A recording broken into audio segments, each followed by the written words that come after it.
It's been a while. I haven't done that much Fortnite video. End of the season, if you see my level 202, I've been grinding with one of my friends. He did offline. I was gonna do arena with him. Fine. As you've seen my points, I have never played arena this season. And since today is May like 30th or something, the new season is in 5 days. So I just want to see how far up I can get in arena points. I just want to see how far up I can get. 5 days left. Like in an open league, unless like I'm probably gonna be playing against streamers that are doing the same thing. That'd be fun if I actually run. By the way, that I know that would be funny.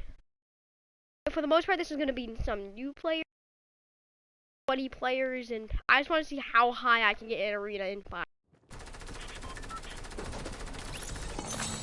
So, when you die, you get 5, and look how much match you're getting. And normally in pubs, I would get like 12 from this. Look at that, I already have 100 award base.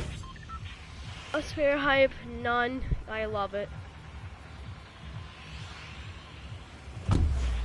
I just love having no bus fare. My first milestone will be to get to the point where the bus fare, it actually starts giving, it actually starts with the hype thing. I got 50 gold. I swear I had 5,000. I'm gonna land there.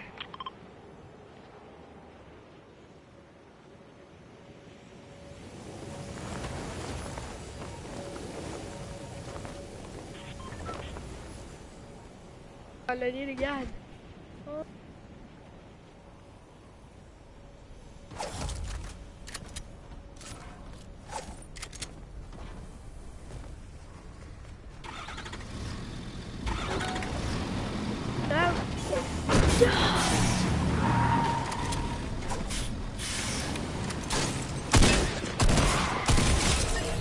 Oh, yeah, I'm tired.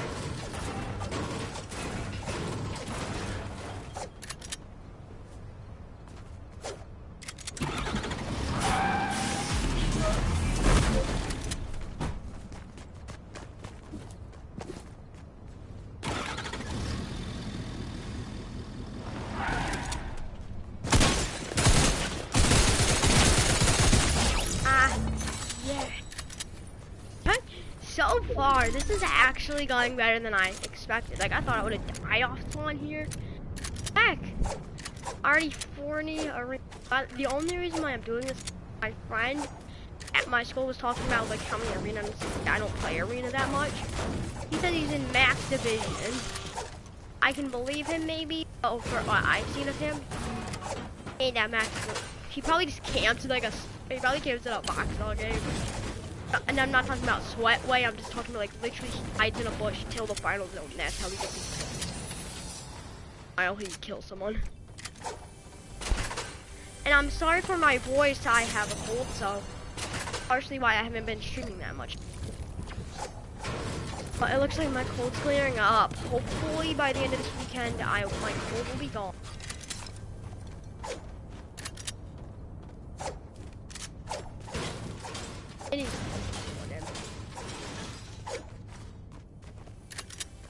And also, I may or may not have had the most luck of my life a couple days ago. I was playing Team Rumble because sometimes I play Team Rumble. Let's just say that, and I went to go play. I went to Aurelia, the person at the bottom of the there. I got the gold scar. I go to Bandana, which is like the person at Flush Factory this season. He gives me the point like 0.3 chance or whatever it is, or getting a golden scar.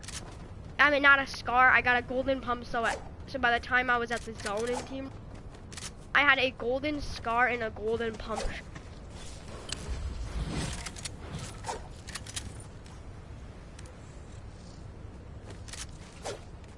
I don't think they do like the challenge. I have a feeling there's someone else. A 60 high. Look at that. First game. and I'm already at 100 HUD. It will get harder and harder, but I mean, I'm just saying, like,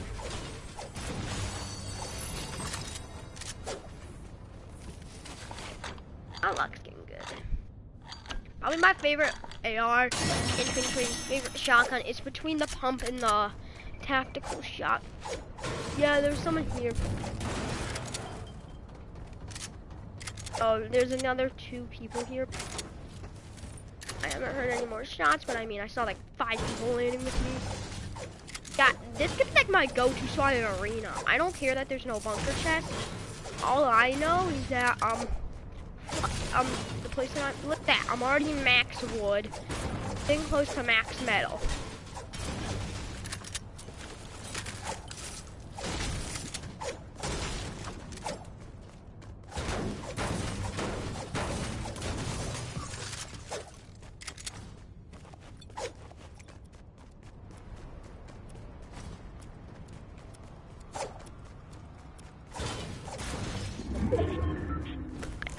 Harder, but you know, for now, this is easy.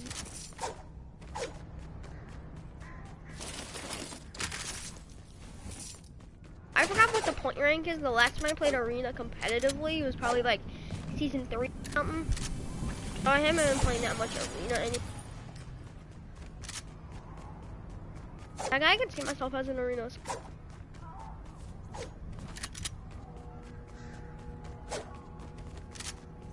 Dropping a 10, you can't kill.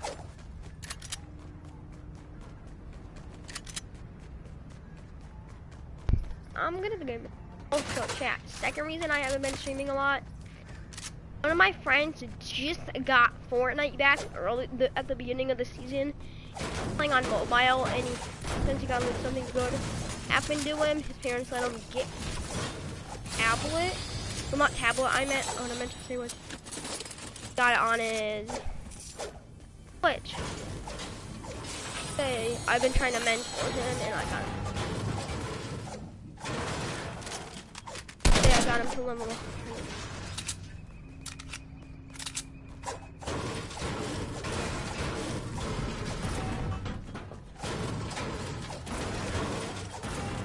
Yeah, I'm already max of half of my 3/4.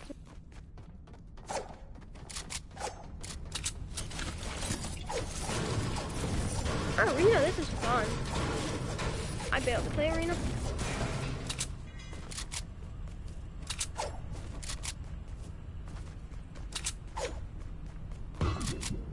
I'm just thinking around some of the final zones. I'm gonna start boxing up just because.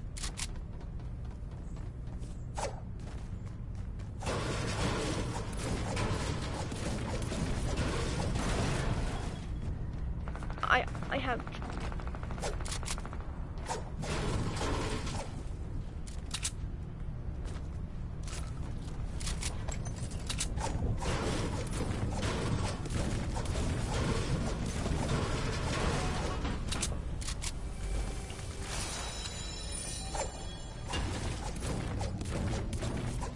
As enough wolves gave you.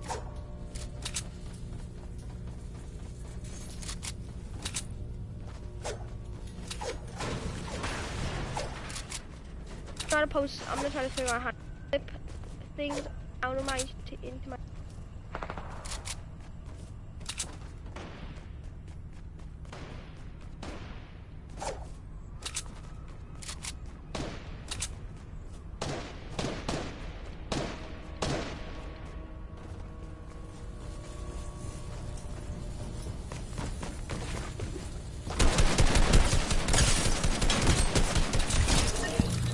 Yeah. Not that much of a heck.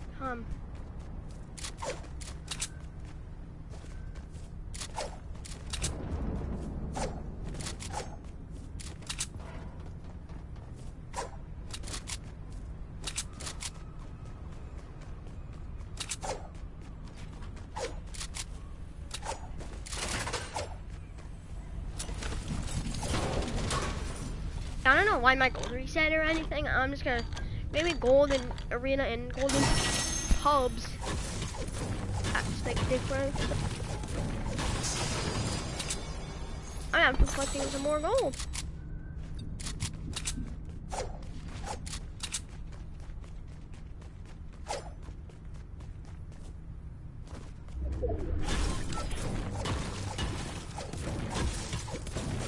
Hey, we got max everything. 30, top 30, 15, 30, I've looked at that.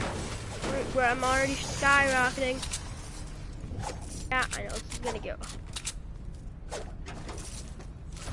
I'm for good, John. Plus, since I go to school, I get Memorial Day off, so tomorrow there's gonna be a live stream. Basically gonna get 2 live streams in a row, and I know on Friday I didn't stream publicly. Sorry, that day I wasn't feeling good, same as yesterday. Today I was feeling good enough.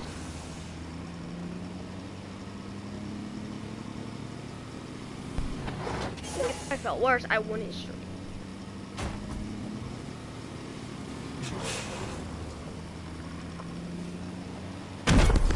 Oh my! Oh my! Aha! Mate, that's how you don't blow that stuff up. It attracts way too much attention.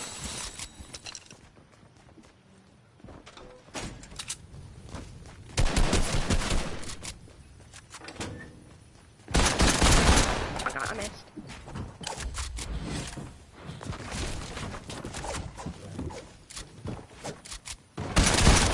And I got him! Let's go, he's out of there. Sorry, default. You know me, I would have loved you and given you my arena. I gotta go, so let's look.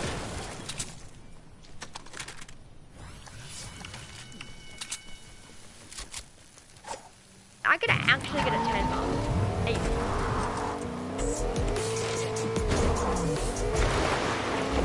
No, I'm just gonna turn off the music because I made it. Epic might have to talk to me and personally, I don't know.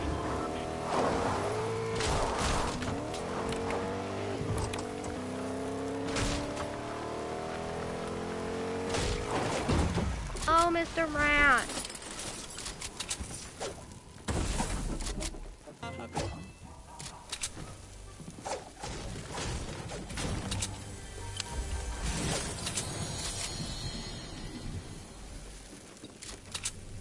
Activate.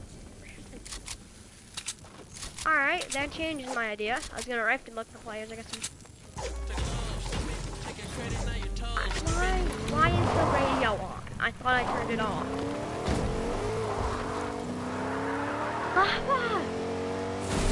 I don't need it. No, I'm taking a llama any day of the week.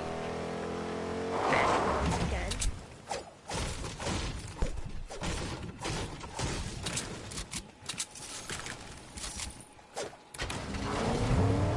Llamas, I like them for ammunition, mats. I also like llamas.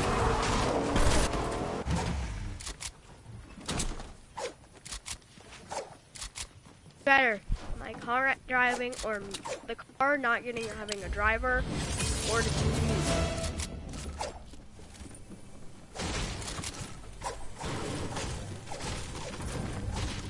I'm thinking most people are boxed up by now. I'll hunt for like 2 more, but once it gets to 5 and this is and I'm just gonna like box up on this.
my god, why is everyone beating me?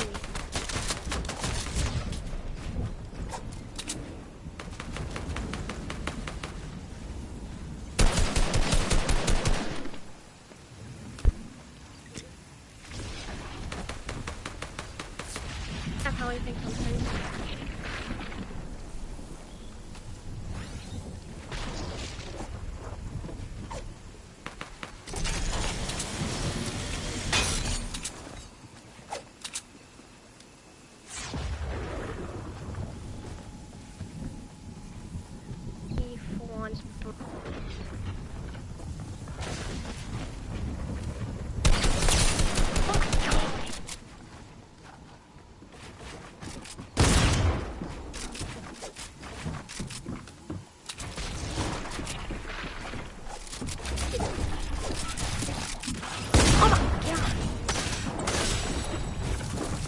No, he's not gonna make it out. I don't want him to make it out.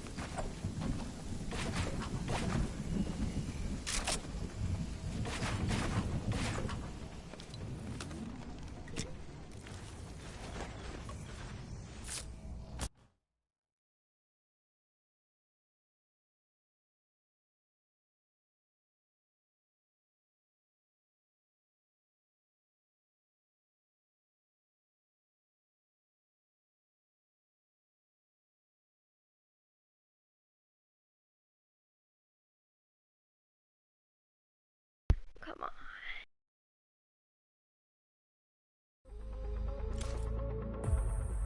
I need to see actually what the division ranking. Top 530, top 25, 60, victory rounds.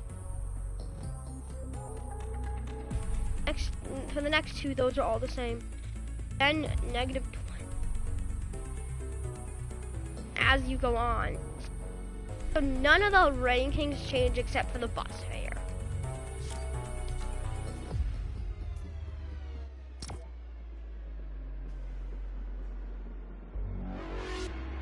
And first game and I'm already almost Division 2.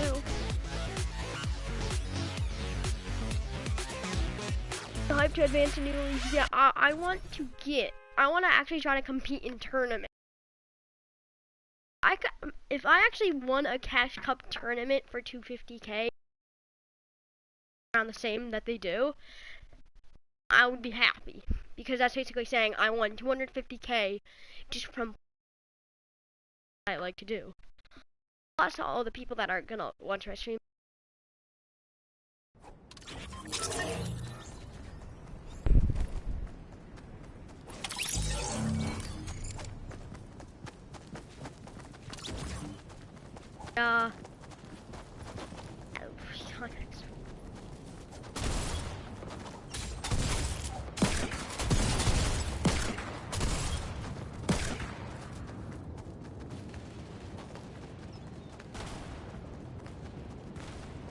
Was nice, but you know what? Gotta be 30 people going 3. I want to get all of them killed.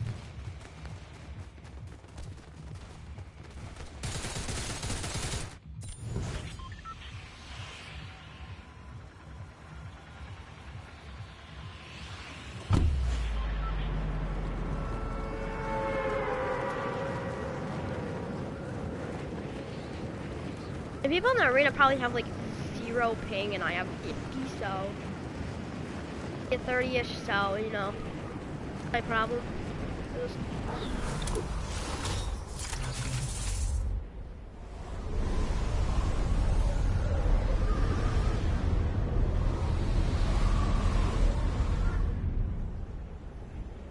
Definitely people coming in here.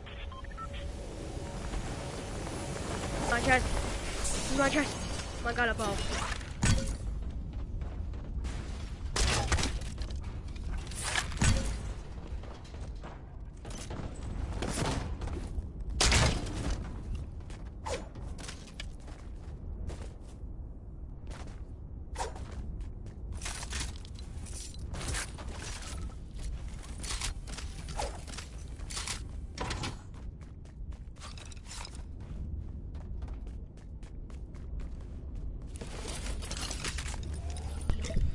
I don't care if there's minis outside the door. I just want to. I need you to pay 1,000.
I have no mats. This ain't not good.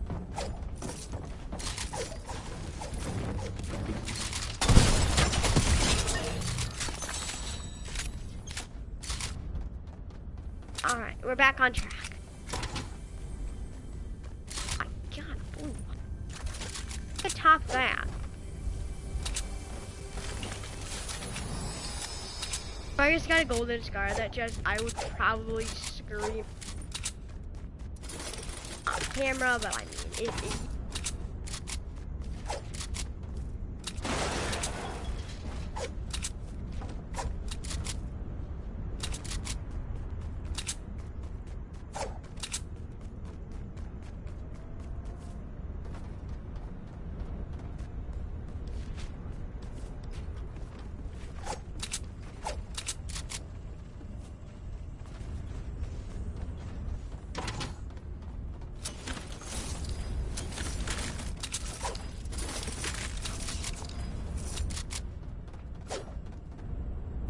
I thought it's supposed to have what? 50.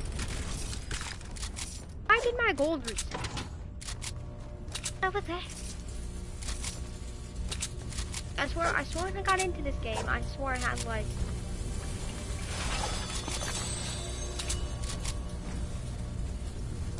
that Epic fixed the game.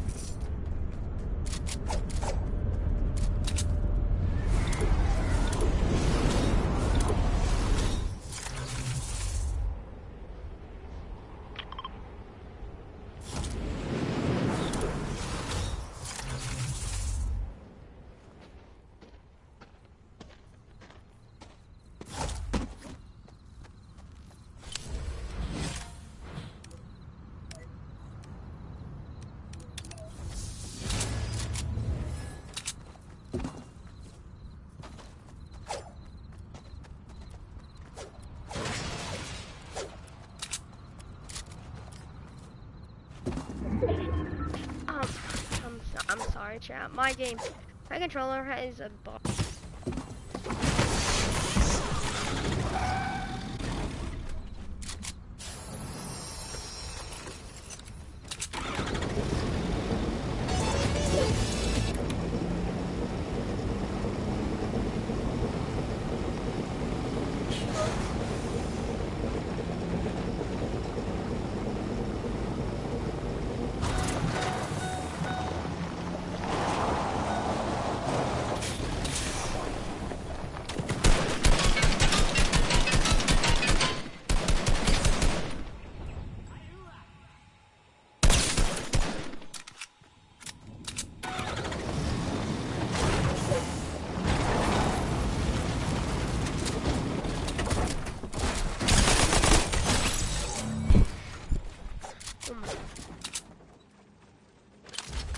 Legendary infantry.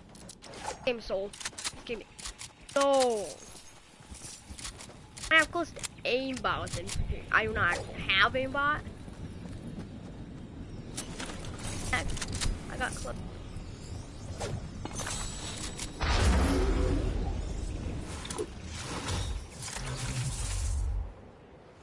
What's on him? It gives me.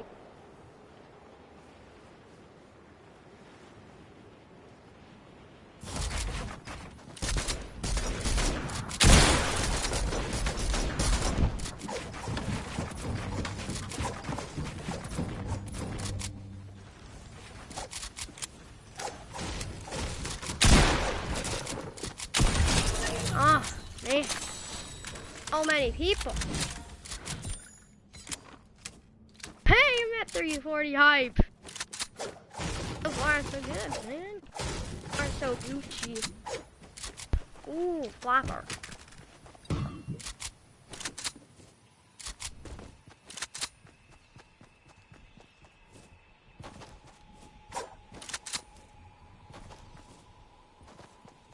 Baby. Feels good. Feels good to actually play arena again. Like match people my. I'm used to just playing with my friend and like he has like terrible lobbies. And I was not doing him playing with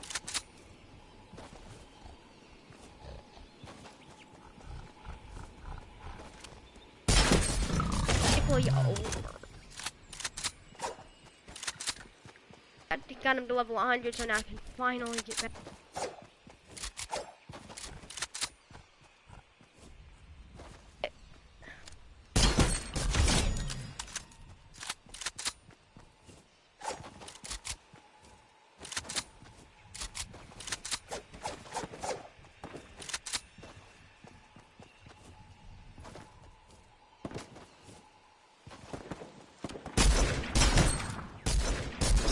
Oh, mate.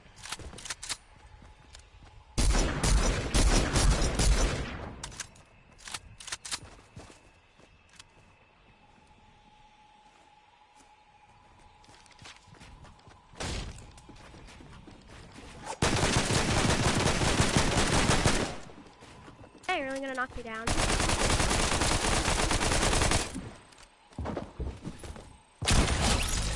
Mate. Why did you think would happen? This is free. That's.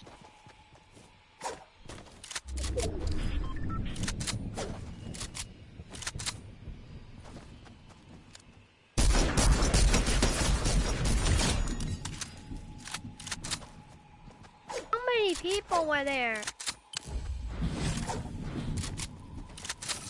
I am full on just going on killing.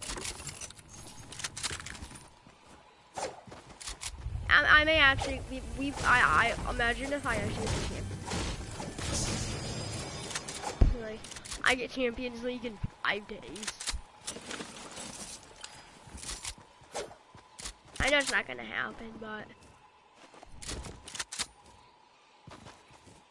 This is my, what, second game and I'm already at 380 fair, which is a basic halfway to getting. Yeah, I'm doing good.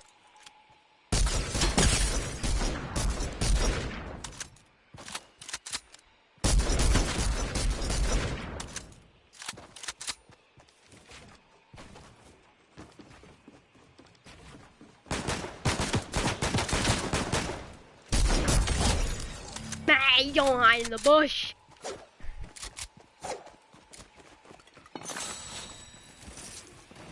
Yeah, I thought he was gonna be in the bush. That's normally what happens.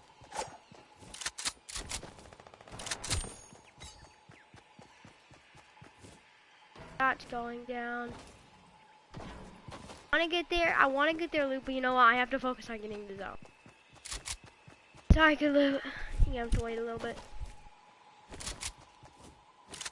If I get 2 wins, see, this is easier than I expected.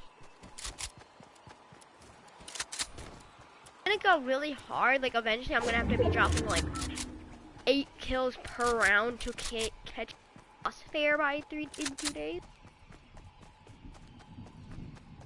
I'm gonna try to clip stuff out of my recordings. Like, one say I get a really good beat, I kill someone, say I get a win. I may turn into like highlight of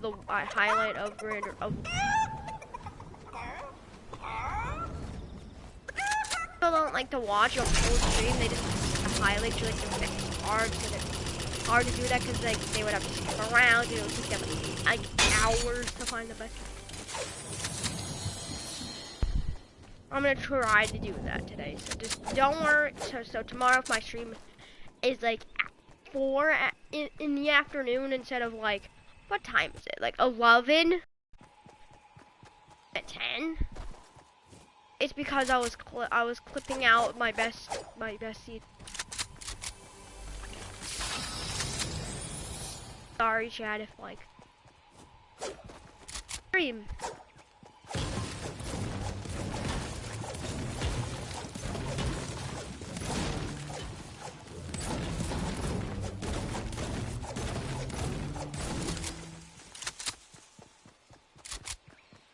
I'm gonna make it out a bit of.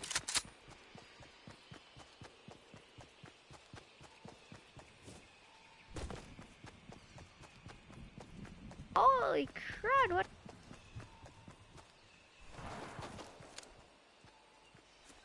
He boxed him in. Look at like the end of him. Those 2 boys are gonna come down.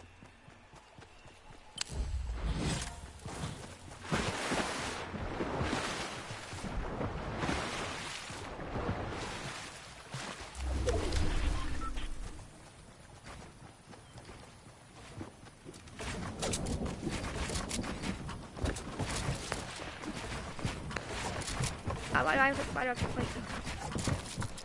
All I want to do is just get the arena. Why do I have to get the... Oh my god. Ow.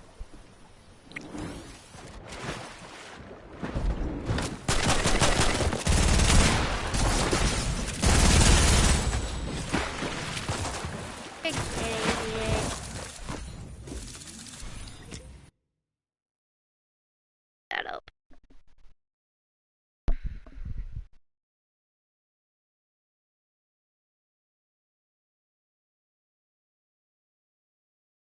I don't understand where the guy got the legendary infantry rifle from. On it from an NPC, like I don't know if they get the infantry packs again. Alright. Like, why am I in solos? I want to be in arena.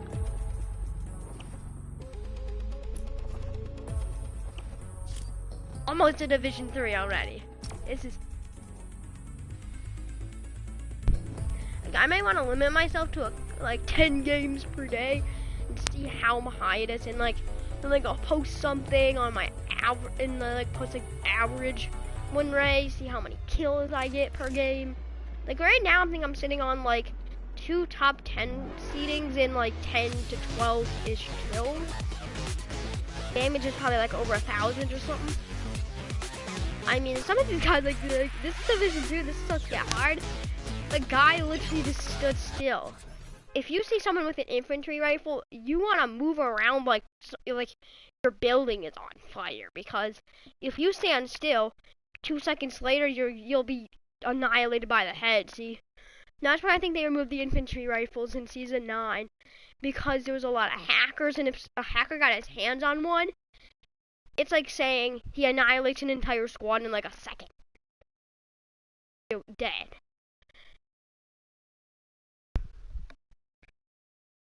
So, glad they brought it back, because the infantry is probably one of my favorite AR. And a fellow one of these. Yeah, see, I got this game when the second time it came out. Like, I got the ghost skin, I got the ghoul. No, that's Skull. That's Scully. I got Skull Trooper the second time it came out. Season 6. I'm starting to think maybe I should get the purple variant, because I've owned it since its second release, and that's like over 3 years. Maybe not 3 years, but I mean, basically it's been out for the maximum amount of like comes back every Halloween, but that's like saying it's only been released like probably 4 times, 4 to 5-ish. So basically. I've owned it for almost as long as me, please. Oh my god. Give me a gun.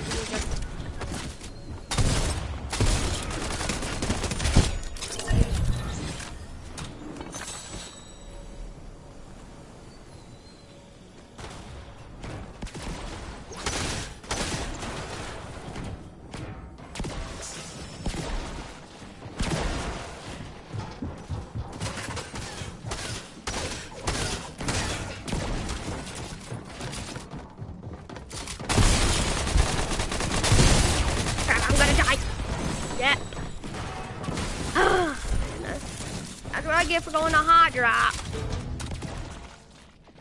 Oh, sorry, Jedi. I'm so used to being able to ready up immediately.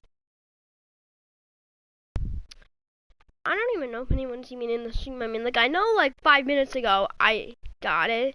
I got someone in the stream.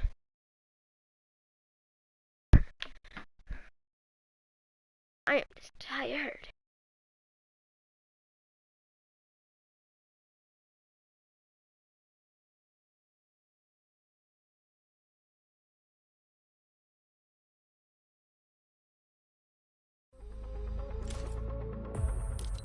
No, I'm gonna put on default. I like this game. Third game. We're almost to Division 3. Last game I know was sad, but I mean, heck, I did get that one beam, and that was nasty. No, Tomorrow or Tuesday, I will be getting Mecha Cuddle Master, and that's what I'm gonna be wearing for the arena season. You know what? You know, I should do this for every single season. Like last week or something of the season, I just play arena. I go from like Division 1 or the basic division, and to see how far I can get in under a week. So far, this is game 4, I believe, and I'm almost to Division 3, which is pretty good. And the default that I ran into was a sweat. If I didn't run into him, I was thinking I maybe could have actually gone to Division 3. Maybe like a fourth of the way to 4. In Division 4, when I need to start either sweating really hard or at the beginning kind of trying to land far away, because if I die off the bat, that's basically saying I'm losing hype. And I do not want to be hype. Remember, this is these 96 people. These 96 people, chat. These are all real.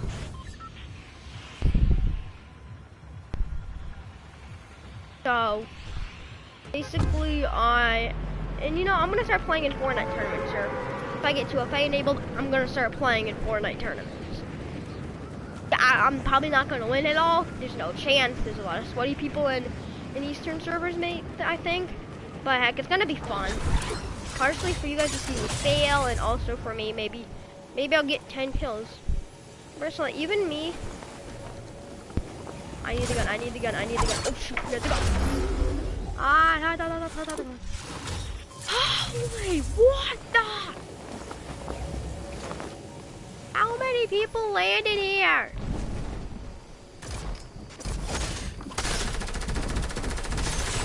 Oh god, give me the AR. Give me the SMG. Yes. Oh my.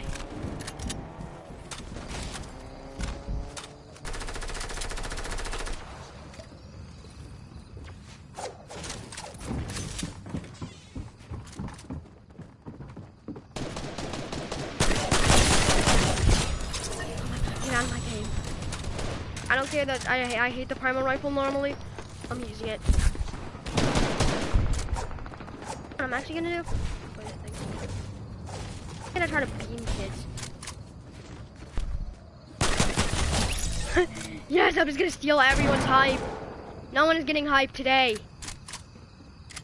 I need that AR. Ah!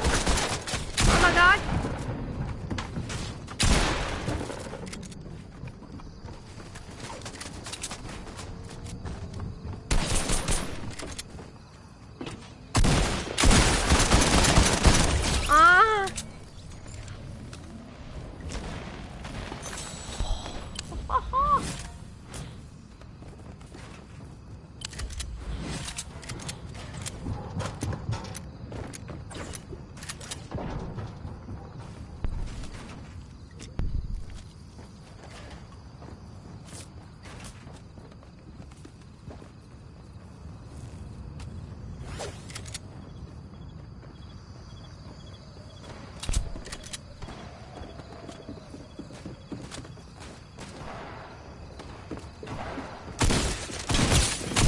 I hit Jonesy.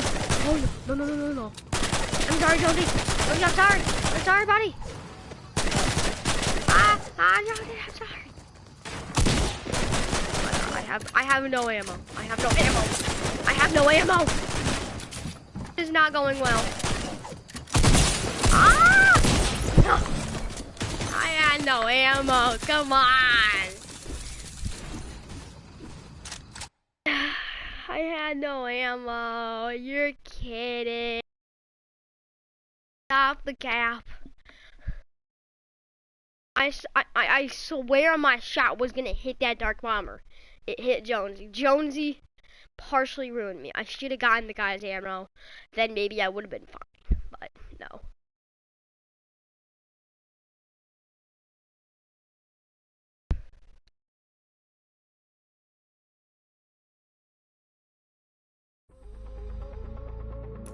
I just always change to Hey, we're in openly. No, we are basically in full division.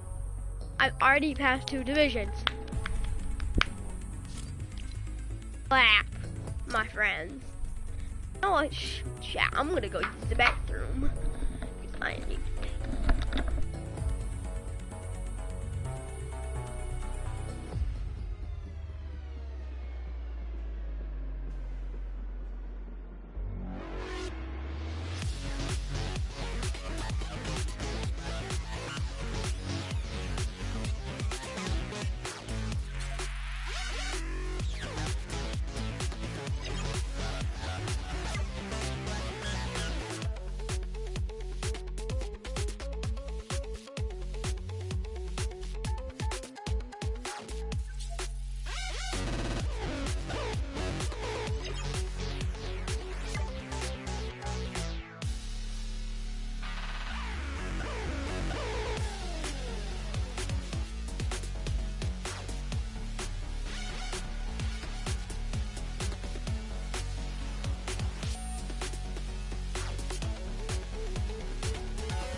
And we're back. I'm gonna cut that out. Sorry. I'm gonna cut the entire part from where I started turning back. I'm gonna cut that out.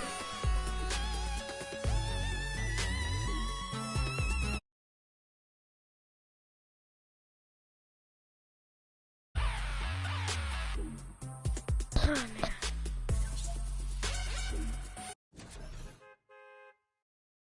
Sorry. Man, this chat is where they're the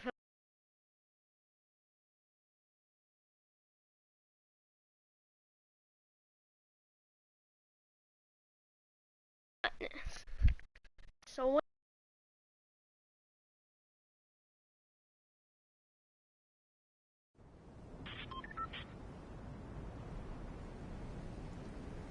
This is if I see pure domination, I believe that this is where you're gonna find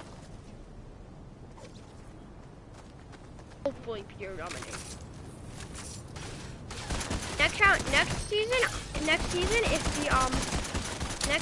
If the makeshift rifles are gone, then I'm going to be so happy.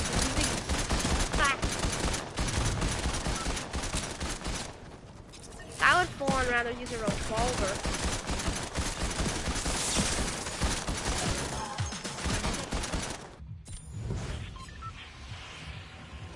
I love that this knows you're a hype. You know, I want to give myself a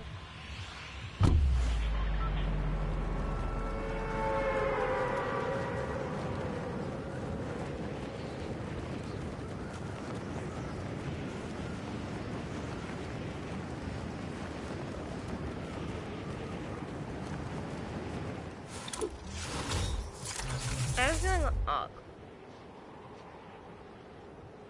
Nest up there.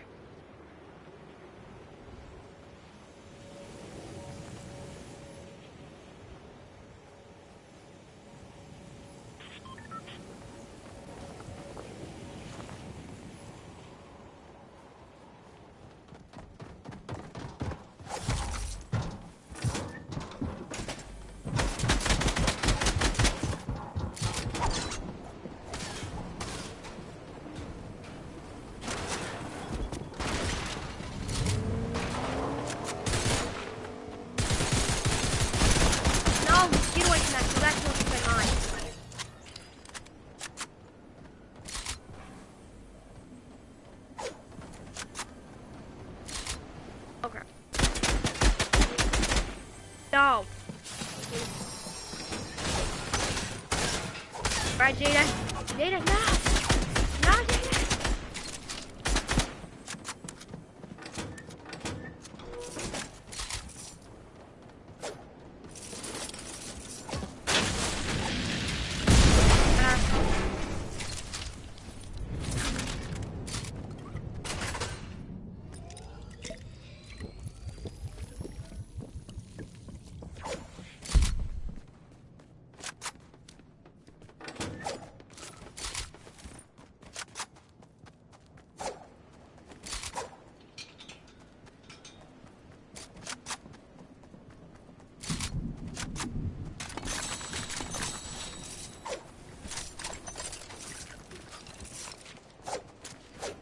Why can't they just give him like a primal rifle or something?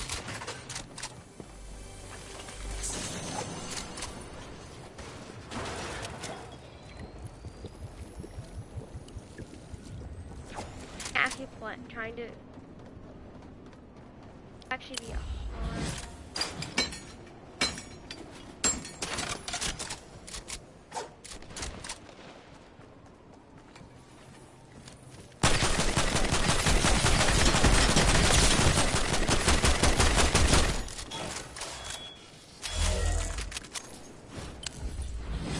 Spiders up here, yeah.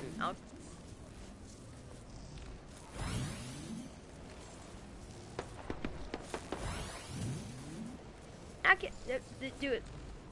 I cares. Band-aids that I did. Down here, someone said down there.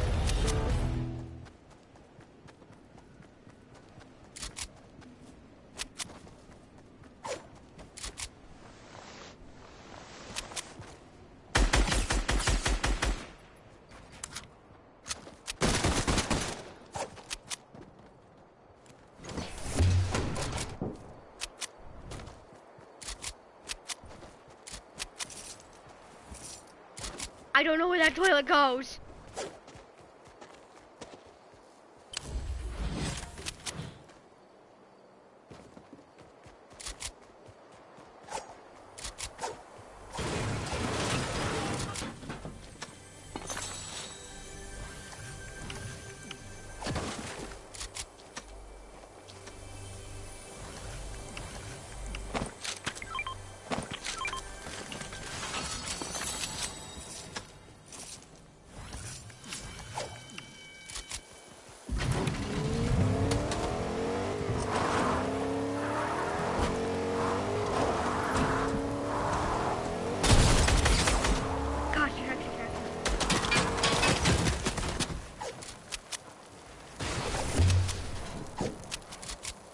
I know where that one goes.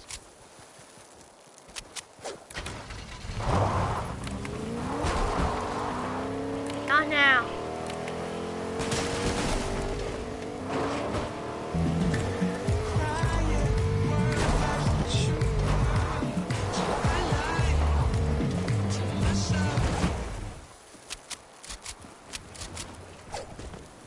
Oh, he doesn't even know where I am. Oh my goodness.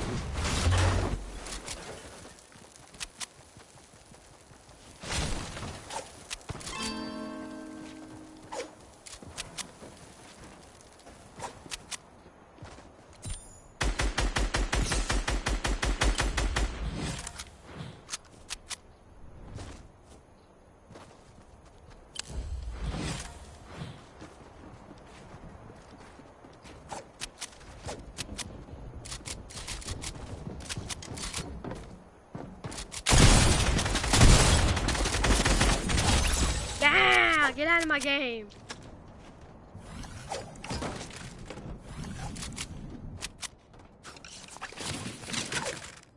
I kicked out this guy.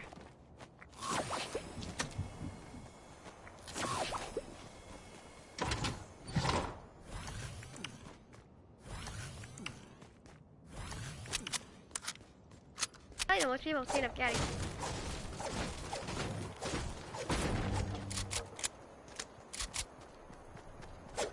That's phase 1 done. Now just trying to get myself some extra heals.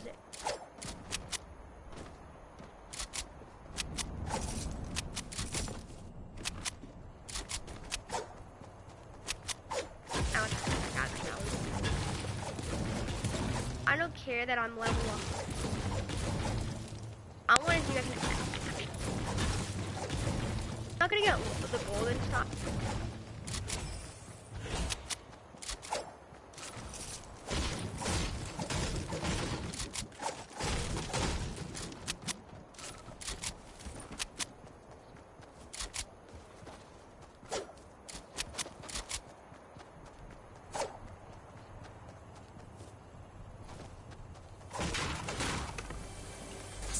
I'm surprised at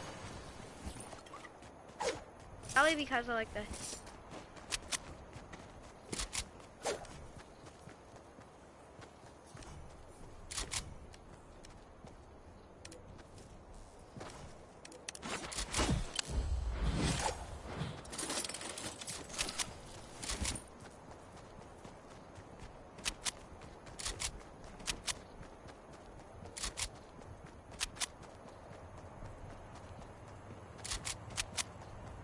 I'm lucky.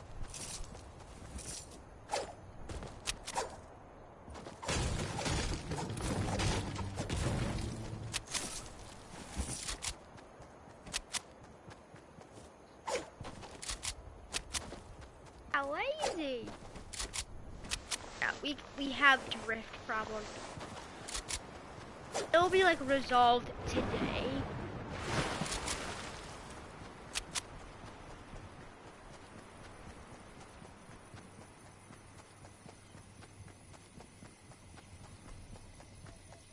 That would be cheap. Wait, no.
Oh my god.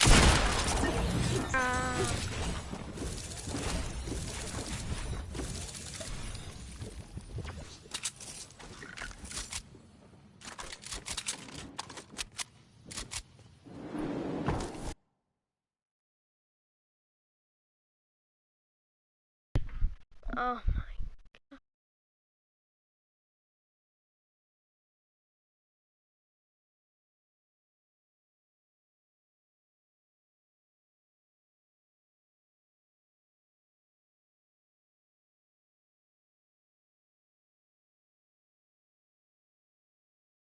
Mild, I should say.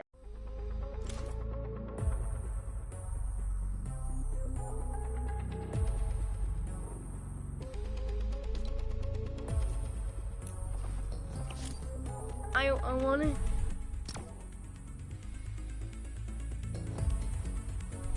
My goal now is 6. Level 6, and then.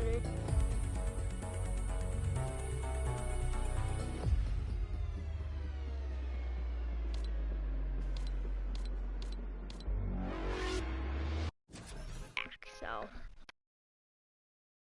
I want a code. I believe when you have a code, every time someone buys something, you get a certain percent out of it. Buy something for 200, I may get like a couple of V-Bucks. My entire school uses my. I allotted to the new things. I could be getting a lot of money.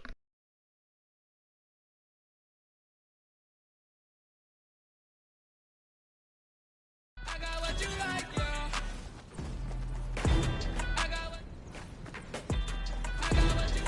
what you like, yeah. Don't put up a fight, no, no, no, no. Gucci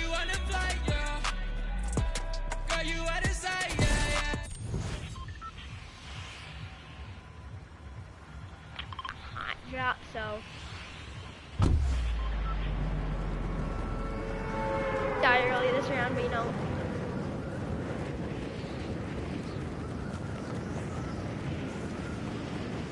What the?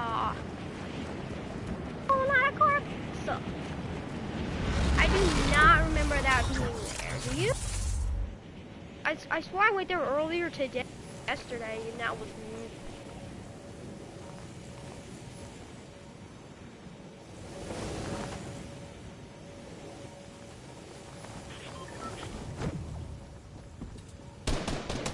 And it's an AR. You're kidding me, right?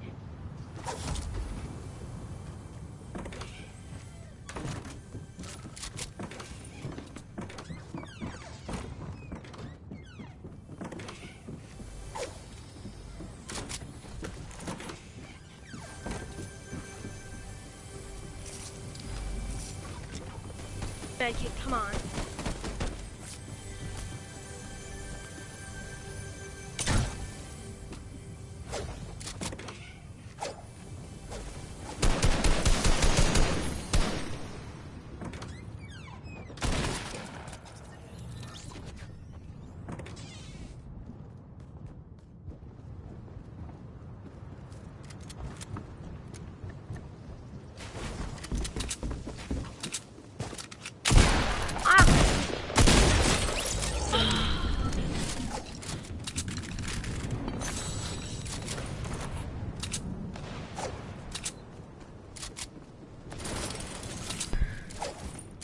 I think I'm gonna have a big breakdown.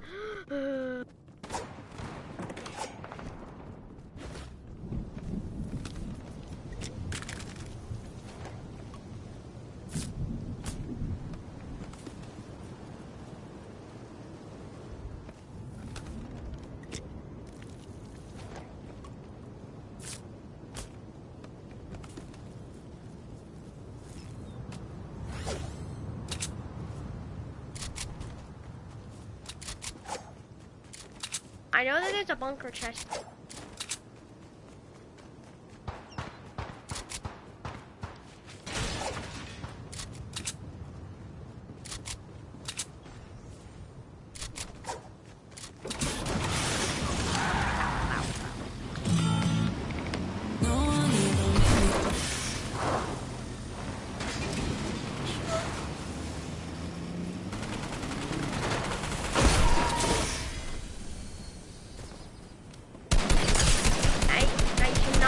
Other people's build.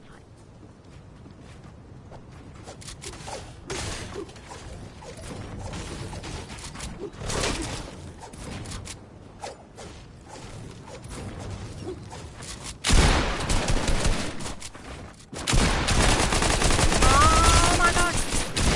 Where was he? I swear that kid is using macros.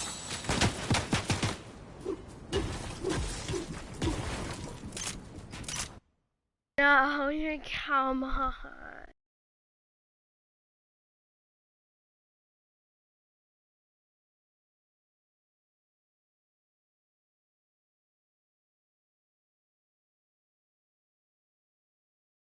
Die a lot off spawn, real. I need to start kind of.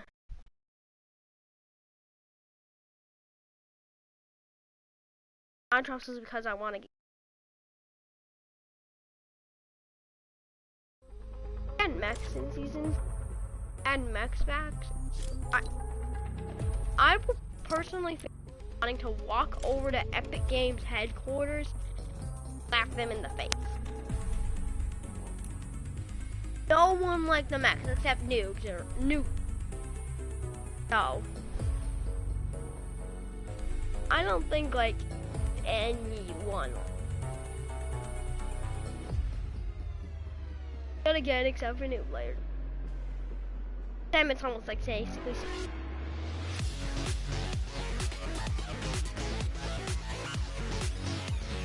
Expert is like a golden pump shotgun or a star. Other players saying buy 50 cars. X Oh, like Emacs.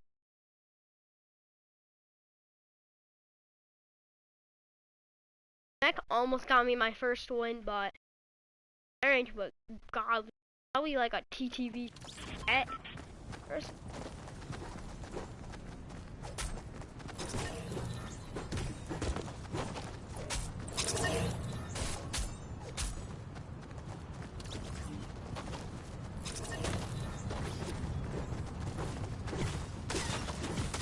What is this man doing with his pickaxe?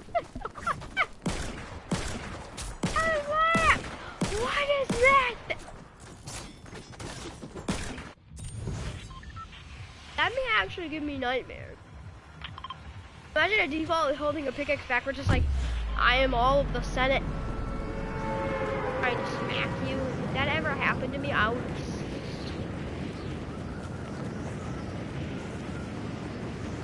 about it really.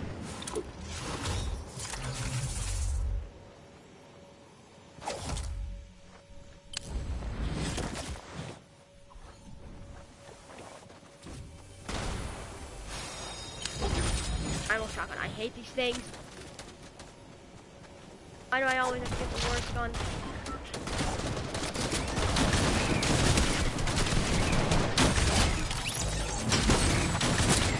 Ah!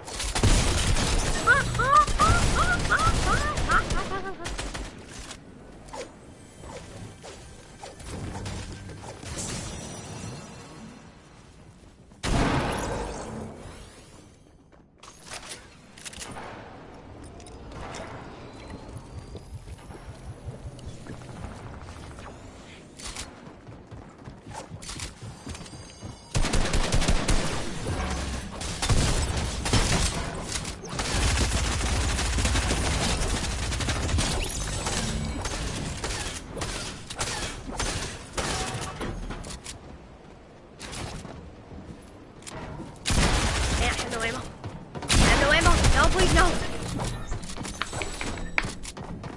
Come on! I have no ammo! You're bad, kid!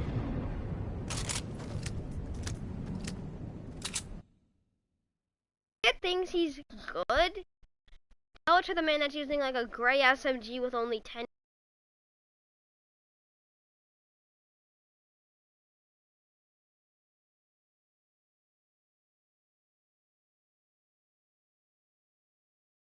Instead of killing NPCs gave you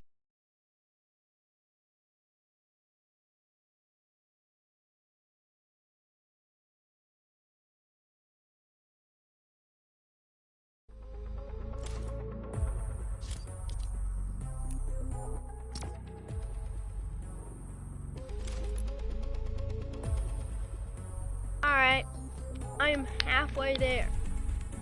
My 8th game, probably 9 more games, and I'm probably, oh nah. I'm not gonna stop until my parents get. I'm gonna come back.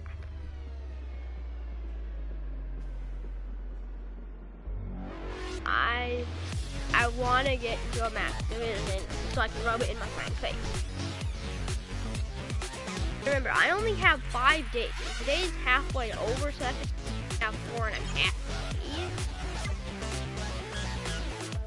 I have 100 hours, maybe, not even, maybe 50 hours to get to Division 9. I would love that, because imagine me trying to make a sky base. I was like confused.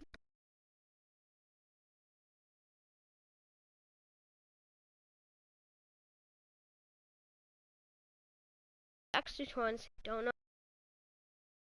I actually sky based and did me best tournament.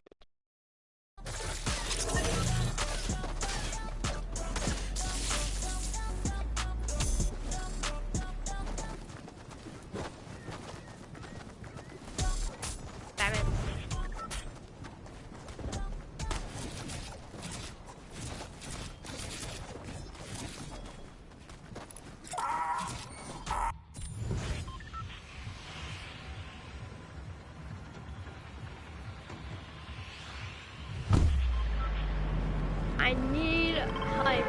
can survive Holly. I just now with you.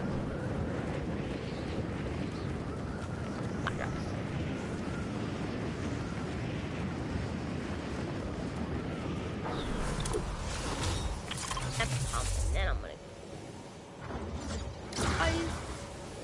Holy mother of!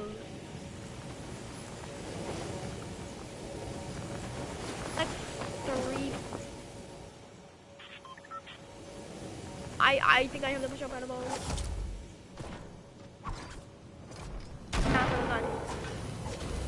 my god, I missed a chest.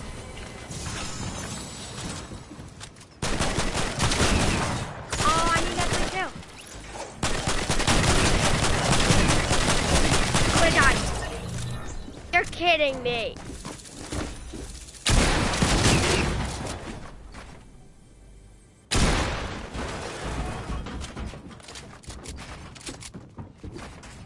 You have to give me like the worst.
Under 12 games.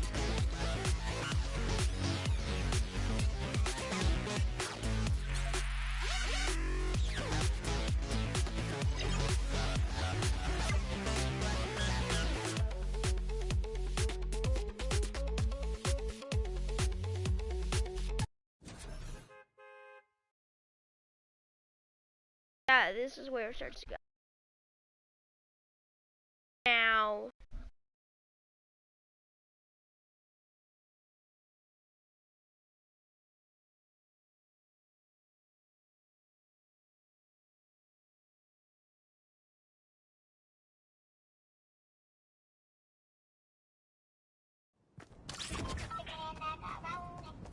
Tell myself.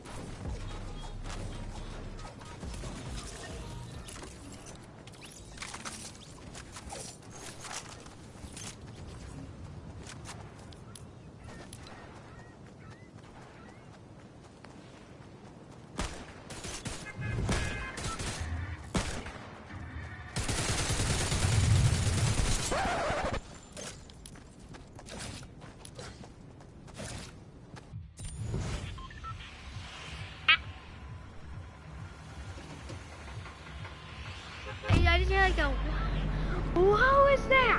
I just saw the Bible with a gun and it's like,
dead.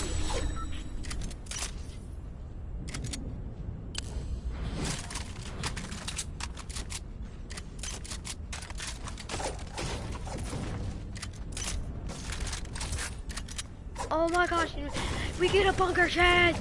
I've got those. That's what I want. Super glue and a purple pump. Oh baby.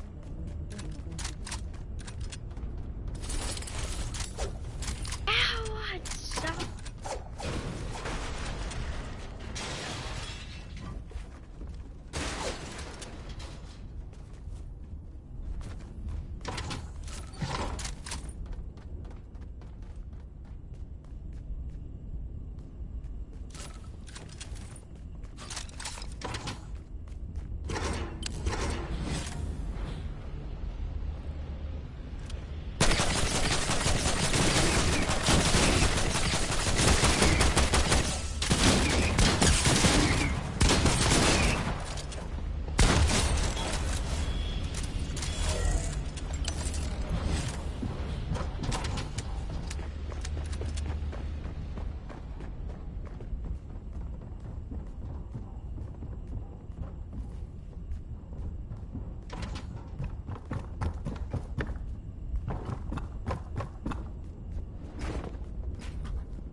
Bye, sir.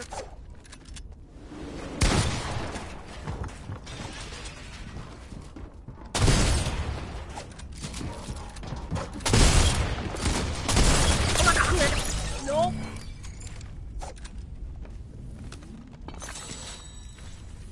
Alright, I survived an implication comments. I'll go away with like 20.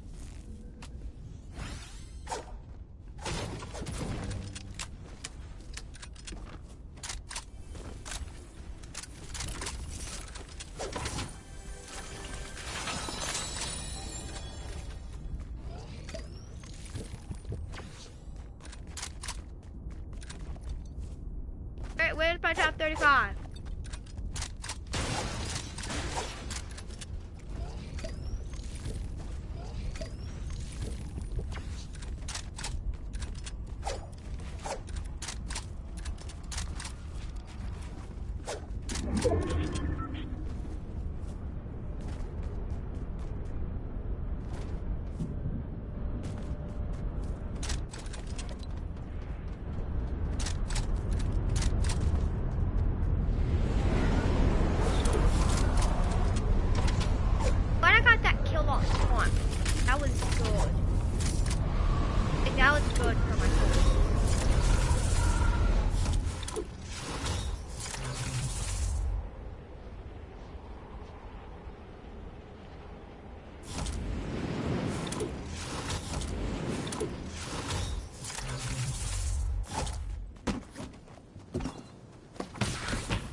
Fortnite.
Yeah, I don't know how.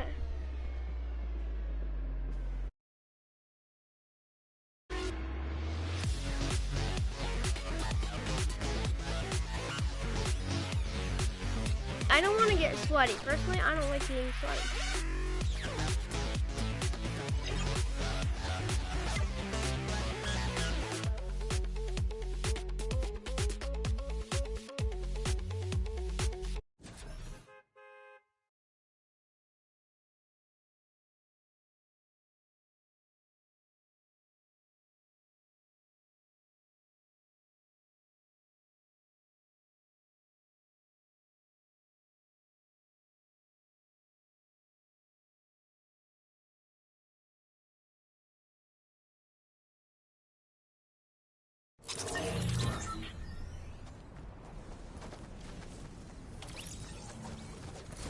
My numbers skyrocket.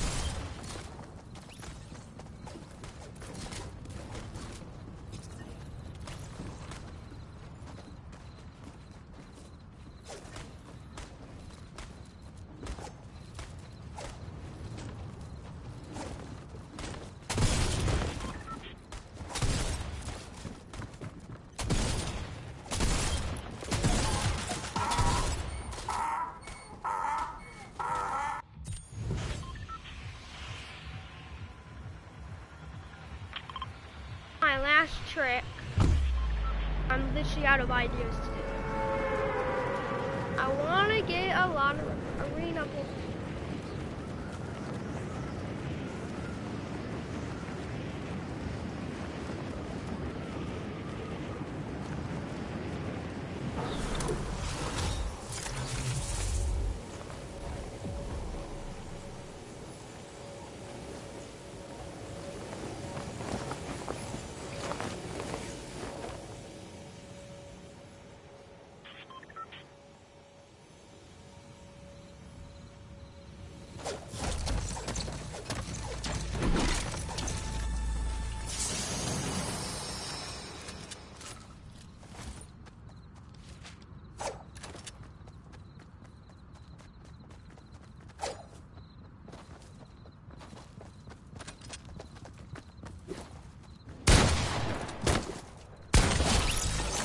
First, got one of them.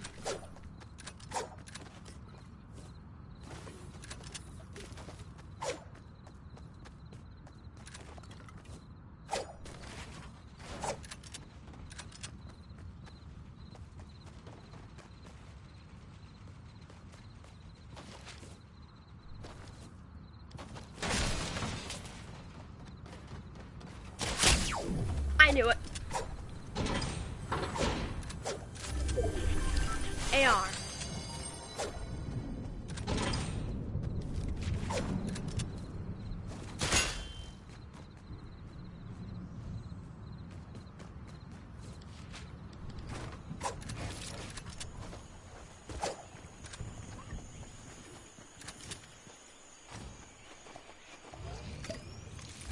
At least the kid only has a power.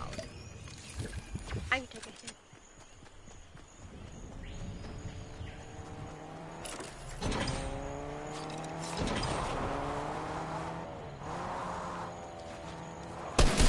Oh my God, what?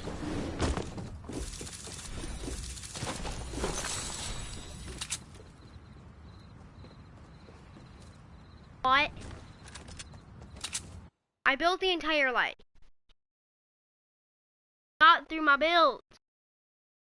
Right, that's not legal. You can't build.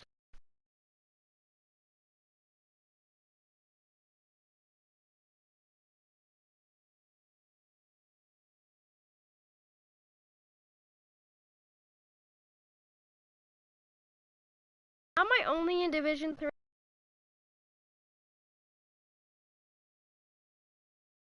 The guy's back bling. That was the Dark Knight. That's basically saying I'm playing against.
Oh, look at that! What do you know? He's kicking a mega.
I hate primal weapons.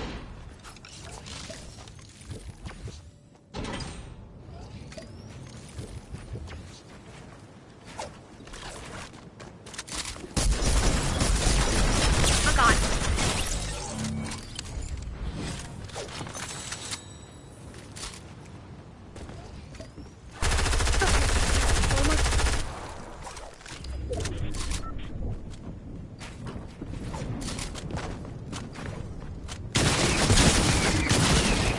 You're kidding me! Ever.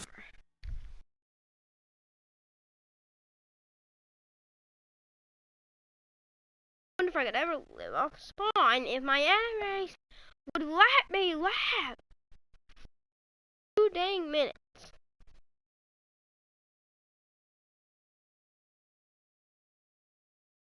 But no, they decided it would be funny if they just not even let me live.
Dynamo.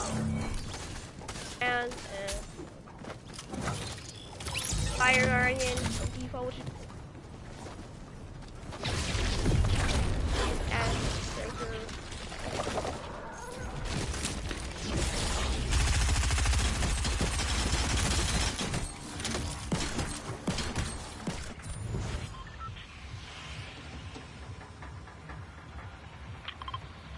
right there. Watch this chat. There's gonna be like 10 at that one.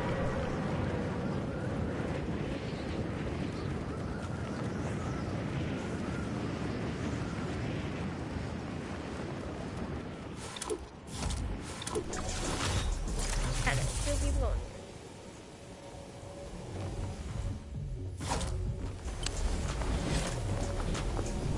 God, I don't have a gun.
I'm actually getting coins! Great for me!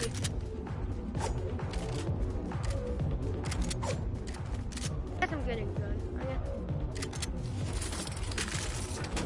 That's far. Oh man. Alright, so I got every single kill.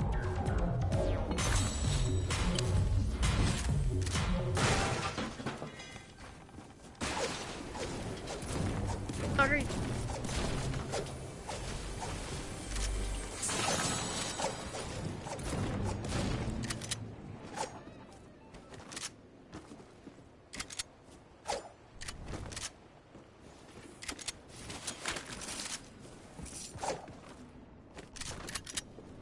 Down a Misty and see if I can get some.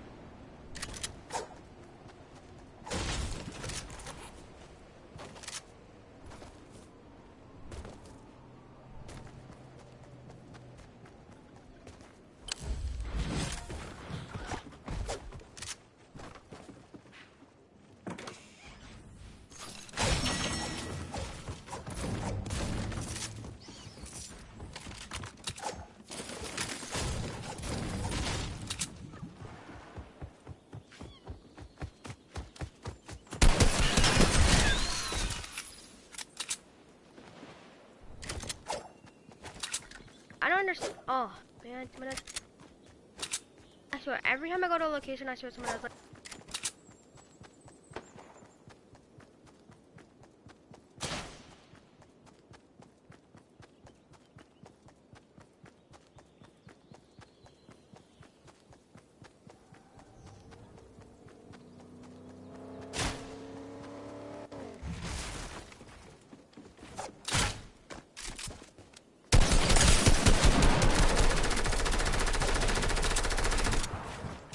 Oh, you're not getting away, Rad.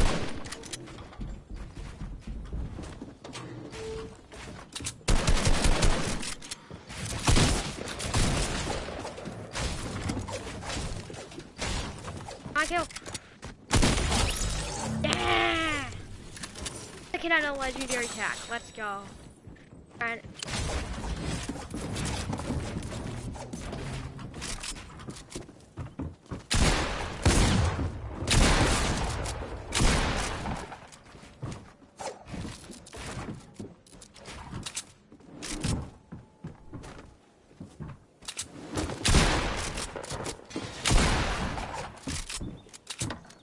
they are.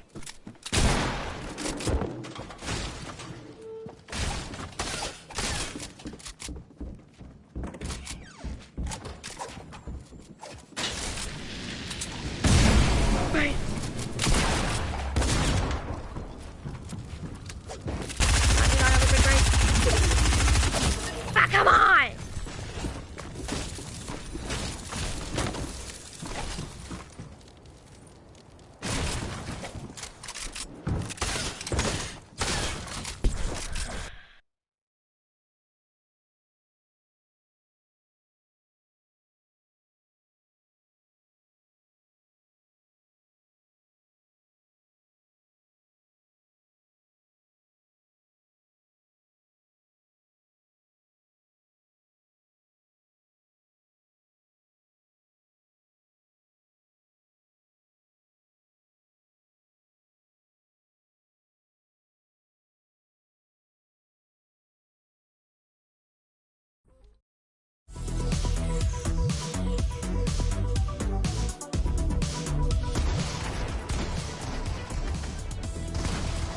I've seen this.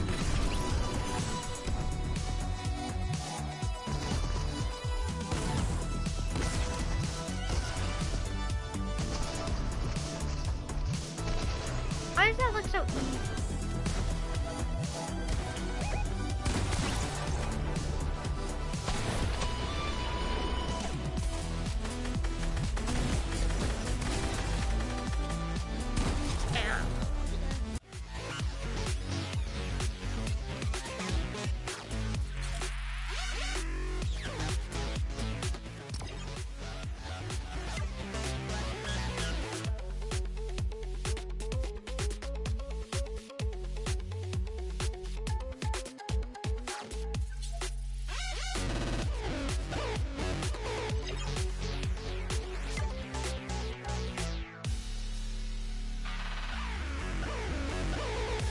Pretty right now.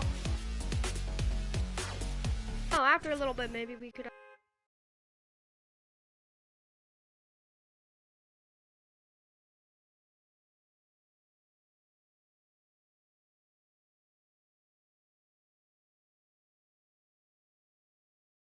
A couple more games. One.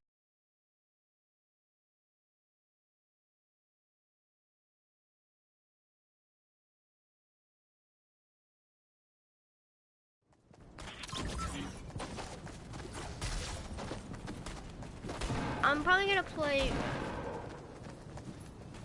Luckily, it's in my phone. I know, then I know when they're actually starting to play. 5 minutes.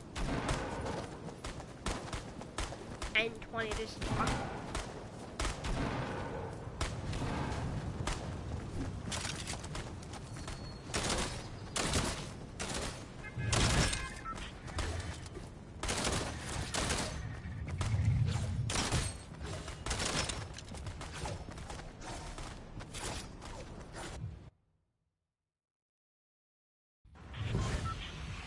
To actually play in the bottom of my screen, I would love that. I would actually be able to tell, like, what.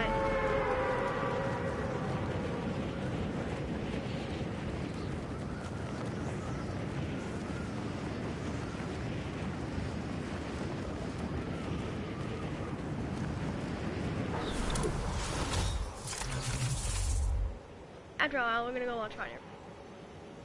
I'm gonna probably try to take the high ground in Party Royale just because, like, they can be.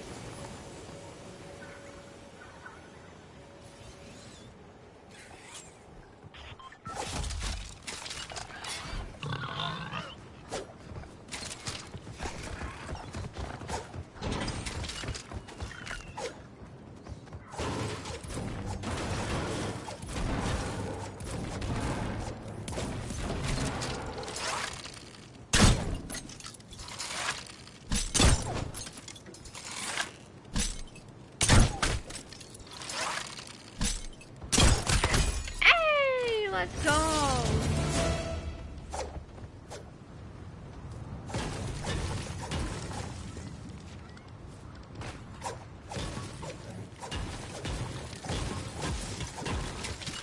Alright. Oh, Oh, came in handy there. I want to see what that loot was.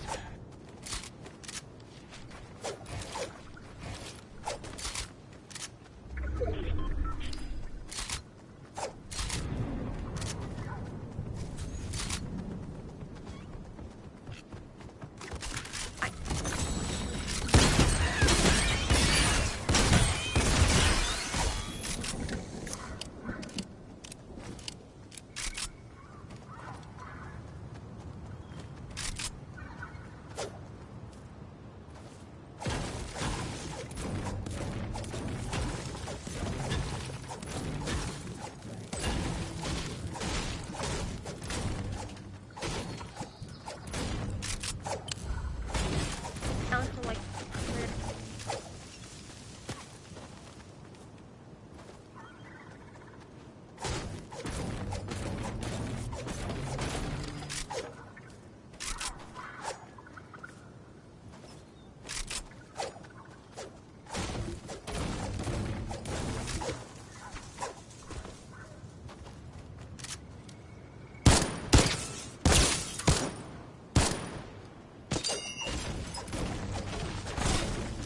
God, I'm stuck. Oh. What the? How did he hit me?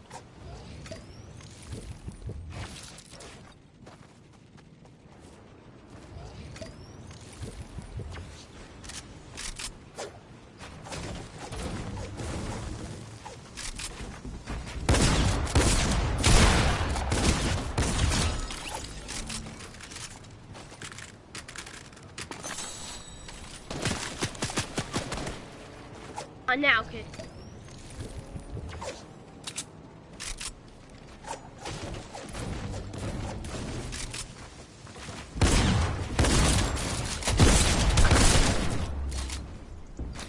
I'm out of ammo. I'm out of ammo.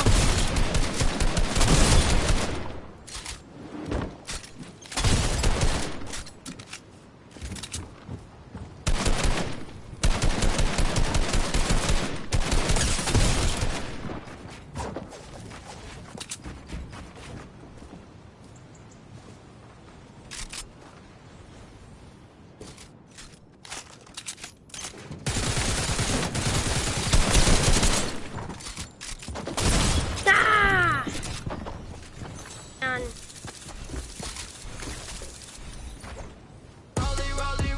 Really?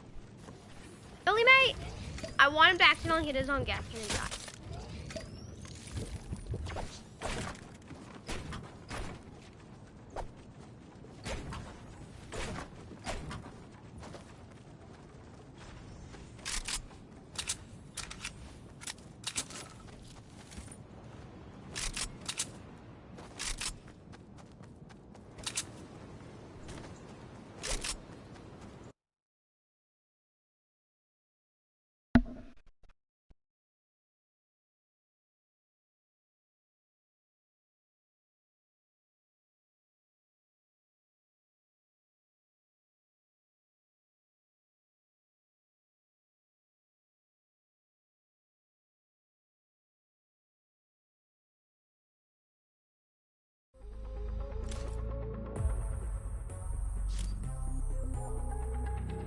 Alright, the judges are talking.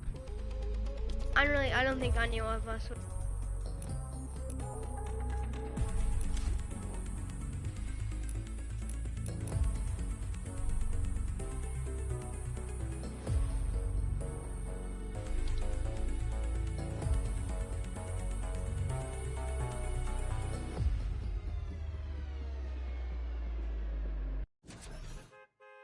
Last game and then I'm gonna reopen launching up and see ya.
if this game, chat, if this game I get to 1,000 arena points,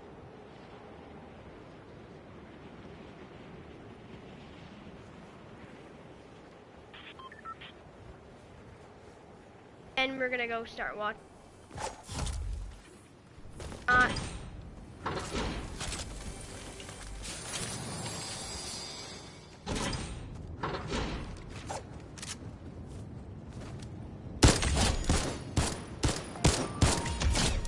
Hey, free kills!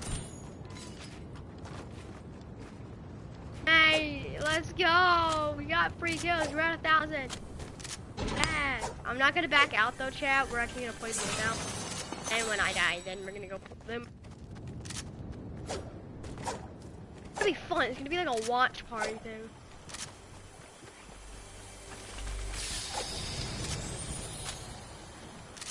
Alright, so base. Oh, no. I thought they were gonna give away the point thing.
I'm gonna tell you guys all the rewards.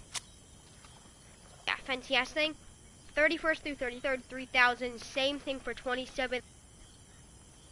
Rank 21 through 26th. Get 6,000. 26 through 29,000.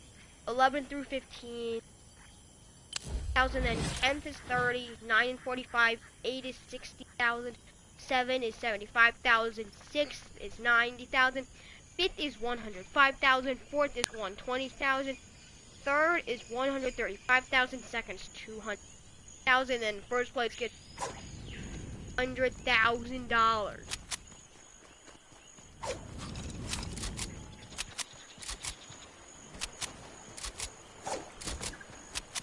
Alright, chat.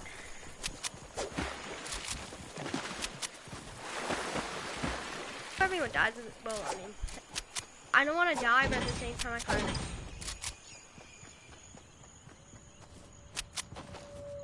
That'll give me a lot of views if I watch the effort. They need to do that for every single, or they need to let everyone watching the party. That would be good for me.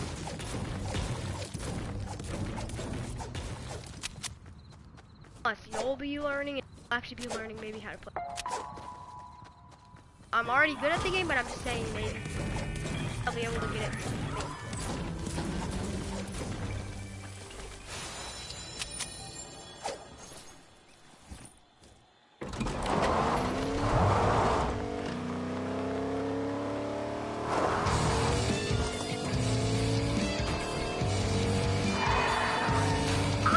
I'm going right when I want to.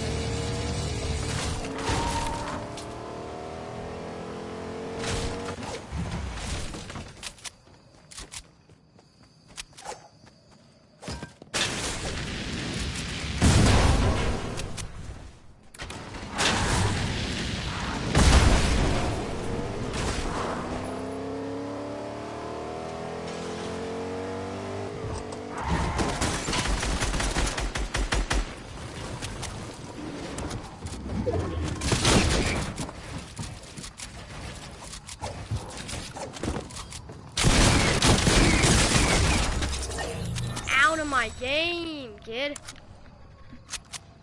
Oh, man.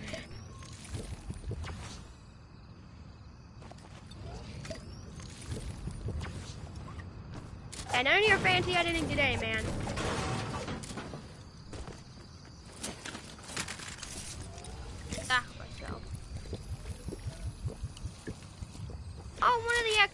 one of the X2 people, they're in 8th place right now. And versus Tina Muzz.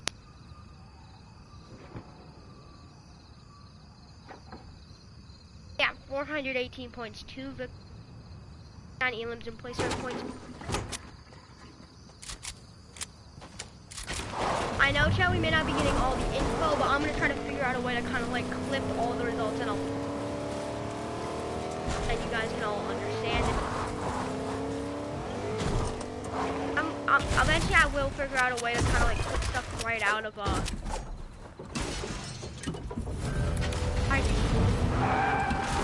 someone is I Pleasant still.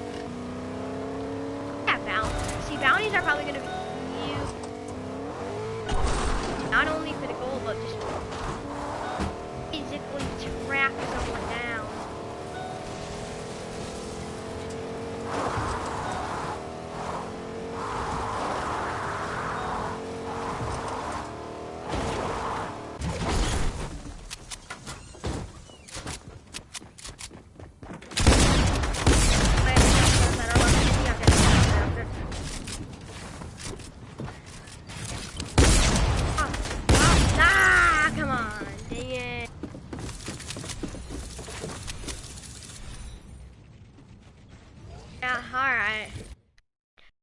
And in my first stream, we did get to 1,000 arena points.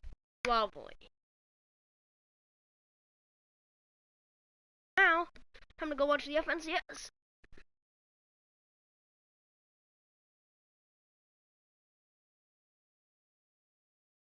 Now doing the standings.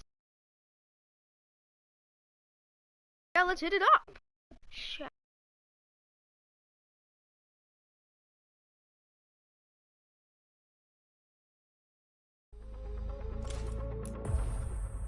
Party Royale, I need the FNCS. I need that for all of the good stuff.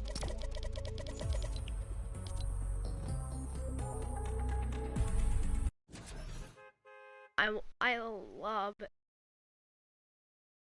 I don't love it, it's just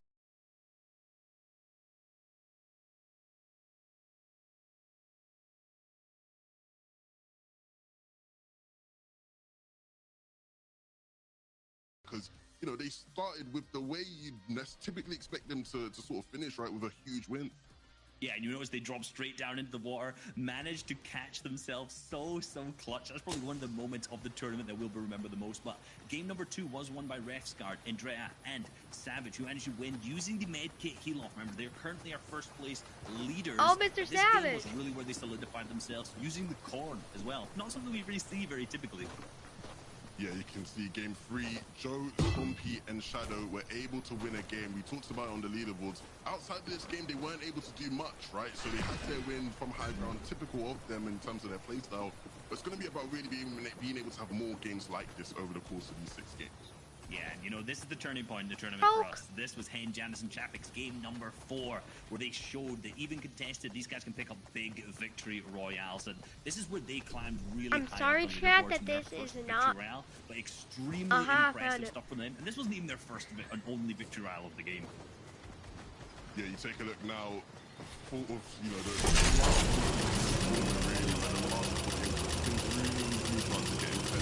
we had a great finish and anything. The likes of Queasy, Trulek, Sinduri keep winning a game, and you can see Trulek dropping down, hitting shots to win them the game in the end.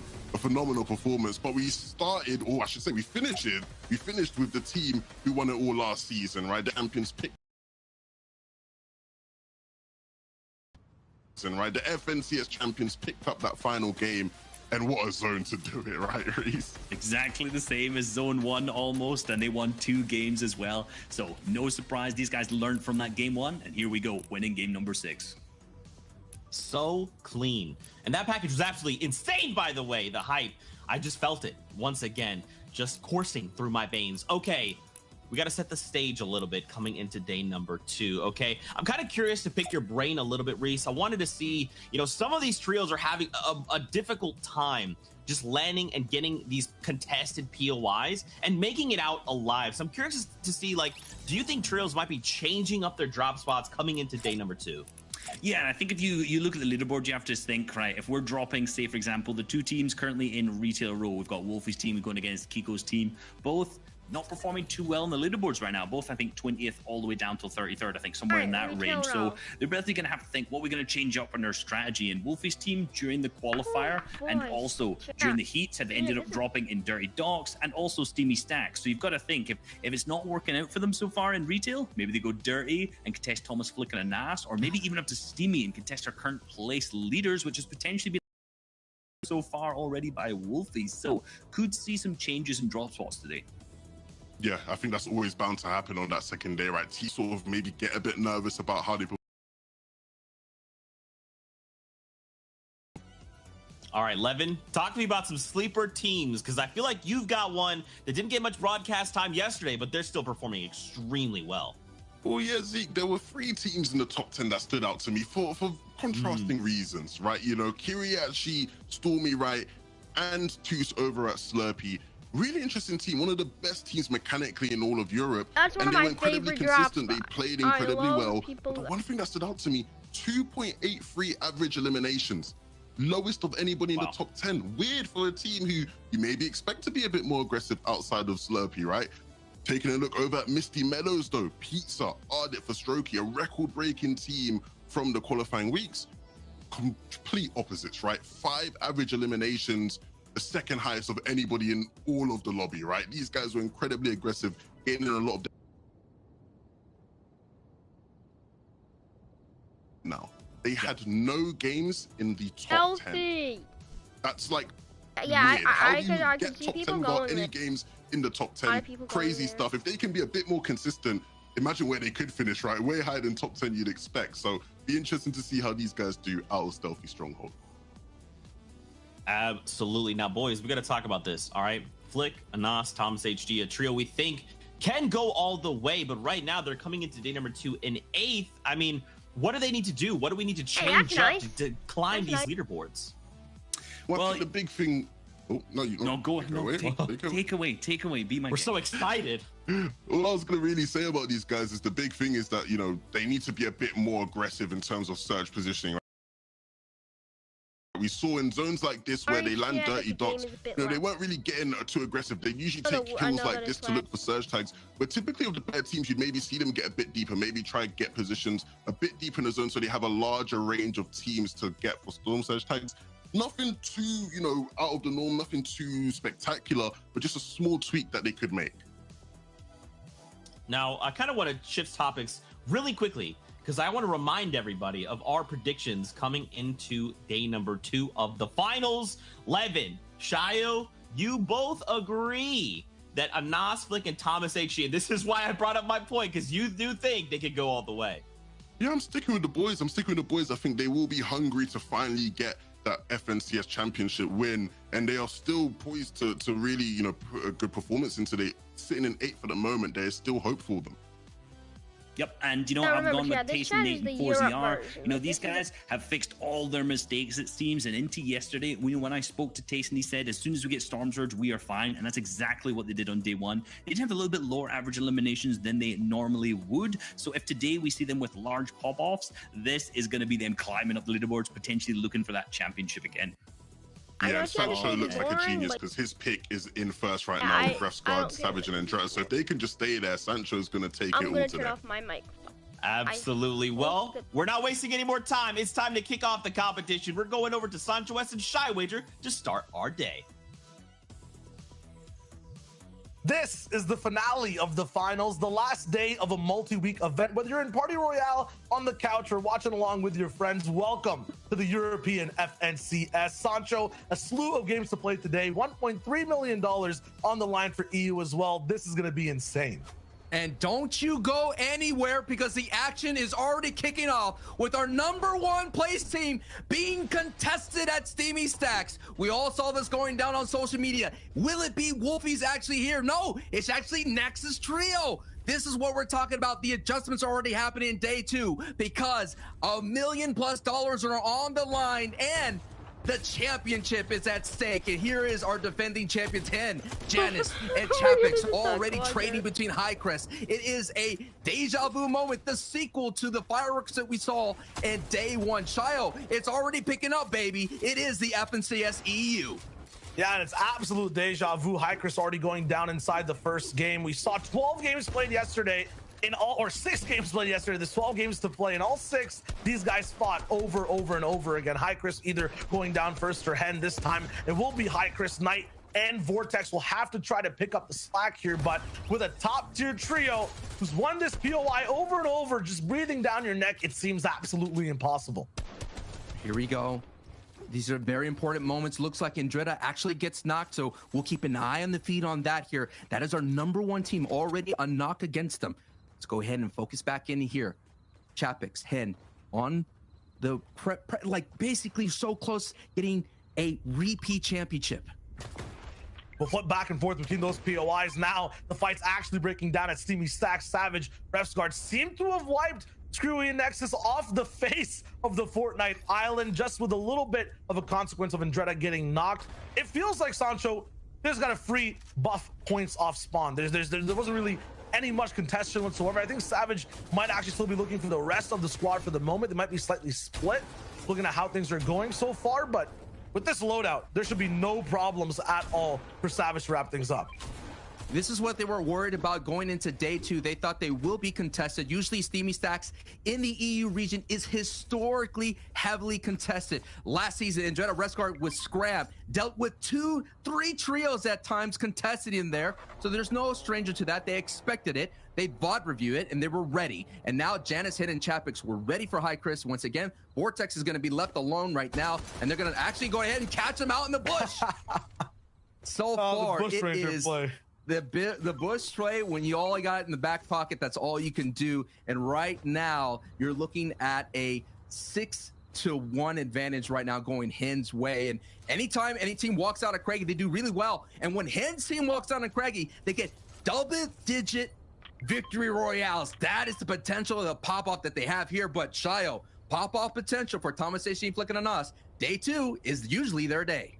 Yeah, usually on day 2, this team you're watching on screen really ends up popping off. They're landing at Dirty Docks, and if this is your first time watching the FNCS, the early game is just about controlling where you land. You guys probably have your spots too of where you want to go. It could be big like Dirty, it could be small like this junction sort of, you know, POI where Red Rush, Exterios are dropping at. They have a huge split where they travel around the map. There's many different things to do. The basic rule for everyone though is just to that fight. So we already saw it happen. The big names coming off of spawn unscathed basically, and everyone else is, you know, really amping up to have a very good first game. There's still 30 trios alive right now. The only 2 that have dropped we watched, that was Screwy's trio and then Highcrest's at Craggy Cliffs. Everyone else is going to be rotating now, looking for lots of damage around the map. And that was our 3rd place team, Mysterios, with Red Rush and Mappy, with a kind of an unexpected performance. Not anybody really had them. Red Rush, the FNCS squad champion, alongside Mysterios and Mappy, they had a really solid day. They kind of played conservatively. They were able to get a lot of placement points alongside with some valuable elims. But the thing that they have to work on is, can they continue that pace? They're pretty much playing out of body, like we mentioned yesterday, and that's pretty difficult to do in a high-stakes lobby like this one. Absolutely. And for this team on screen, I mean, you can see the stat, the importance for these guys on the second day of competition. It's more monumental than any other team we're going to be watching today. For like Anas and Thomas HD, their day 1s usually are kind of scraping by. They'll be in the top 10. Won't be something crazy we're watching, but on day 2, they really start popping off. Sometimes you see multiple victory royales. We see lots of high placement games. The issue is, I'm not sure looking at this lobby if it's going to be as easy as before. Just look at the map, how spread out it is for every single team, where the zone is going to be looking at as well. The level of competition is so high, and for these guys on the top right to be able to perform, I mean, they're going to have to pull out miracles from inside of them. Like, it is so difficult, especially with so many good players in the lobby, to be consistent, be at the top. They can't miss out on one game, especially the first game, the one we're watching right now. They're going to have to do a very, very good job while they're playing, or their entire momentum will be just thrown away for the day.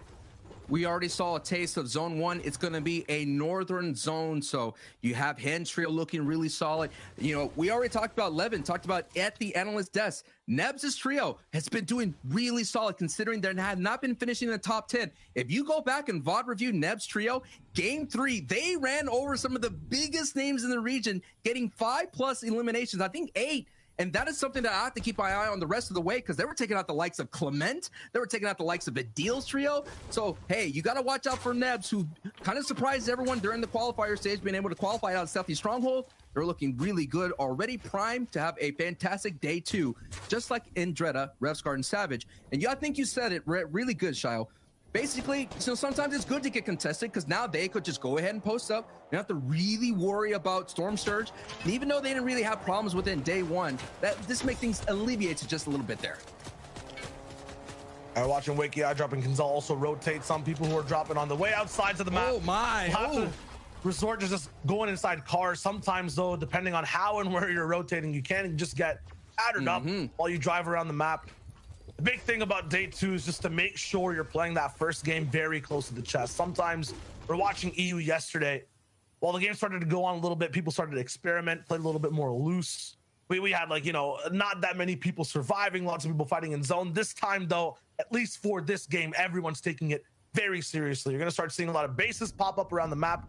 iDrop's already doing it. Here's Pizza, Ardent, and Fast Roki. This trio is the most troublesome on this entire day and on the Fortnite map. Their actual strategy is to play around other people, make sure when they're actually lacking and not watching, they take over their position. They love the third-party fights. You can see it right now. They're bothering another trio, just trying to rotate. They have to make an entire wall just to get by this river. This is crazy. Fast Roki, Ardent, Pizza, especially in the endgame, man, they love taking over height and just interrupting people. The crazy thing is, though, when there's no one to actually counter, they don't actually end up doing too much. They end up not having a game plan set in stone. So I hope they find a trio to kind of act off of, or they might be in trouble. Now we're taking a look at Bloomy's trio, putting pressure down on Tayson's trio. Builds are on fire because the car exploded. Bloomy's trio is kind of a trio that's coming from that west coast of Fort Crumpet. If you didn't watch yesterday, they've been doing solid work considering they've been avoiding a lot of the kind of the scary trios coming out of that side of the map. And they did really well. They've been around the top 10. A lot of people expected them just to be Storm Surge tags for that side of the map, but they were able to get away, make some smart rotations, rotate early, like reset how important it can be. Now, when I was watching Tayson and 4ZR, they kind of play a little bit conservative.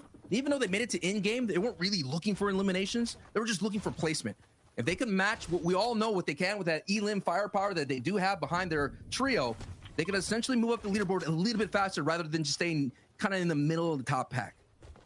Yeah, Red Rush on your screen now, 4-0 that we were watching before. A lot of these invisible type trios have just survived so far on the first day. For day 2, if they want to end up coming first, yeah, you got to hit these shots like Mappy is right now as well, but you have to start playing for the win. Take some risks and grab this game for your own trio.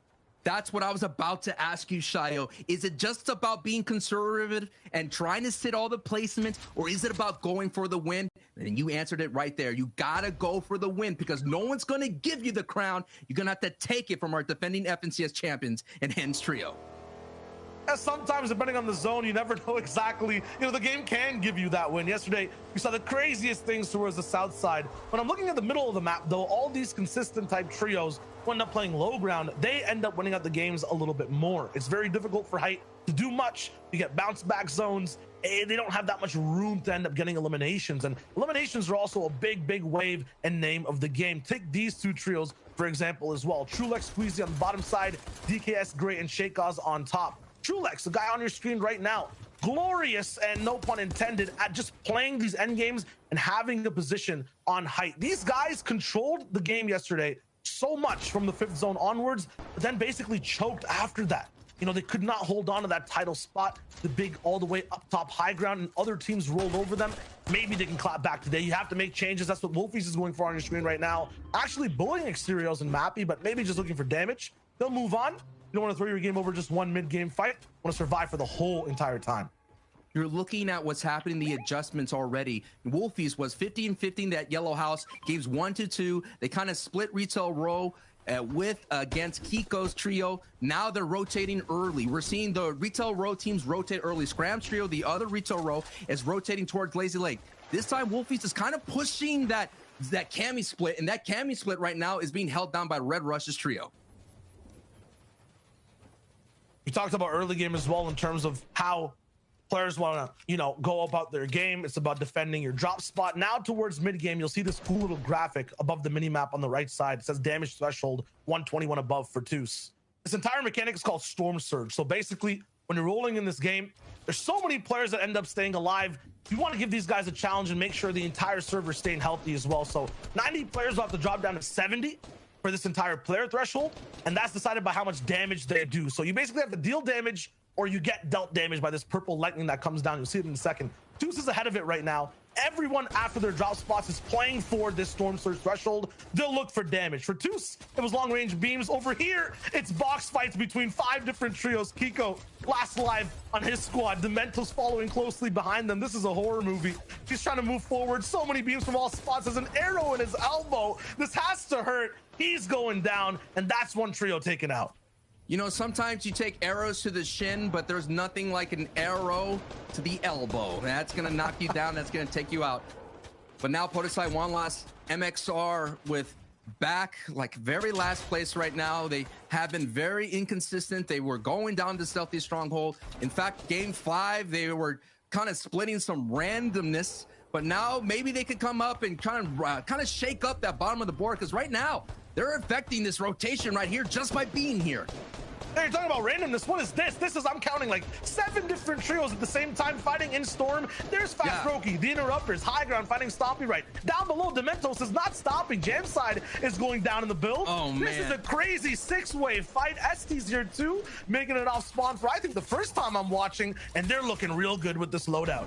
This is just a repeat of day 1. All the Southern teams from Misty Meadows, Lazy Lake, Caddy Corner, all being late on the rotations and all colliding as you're seeing Jamside getting eliminated by Podesai. This is what's happening the entire tournament.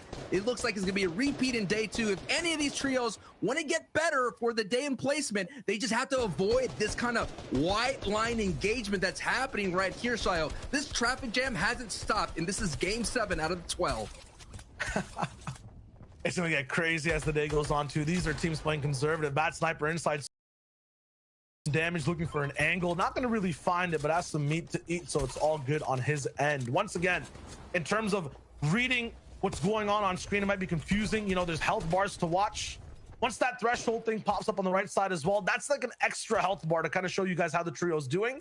If they're about 300, 400 damage above, it's really good. Anything below that, sometimes they could be in trouble. There's even more trios, though, still inside the Storm. Hellfire's so far back. Okay, never mind. It's the reverse side. They're actually in. Everyone's looking good. Oh, look at this. So many people, Sancho, playing side by side, close together. And this is going to be rough rotates all the way across.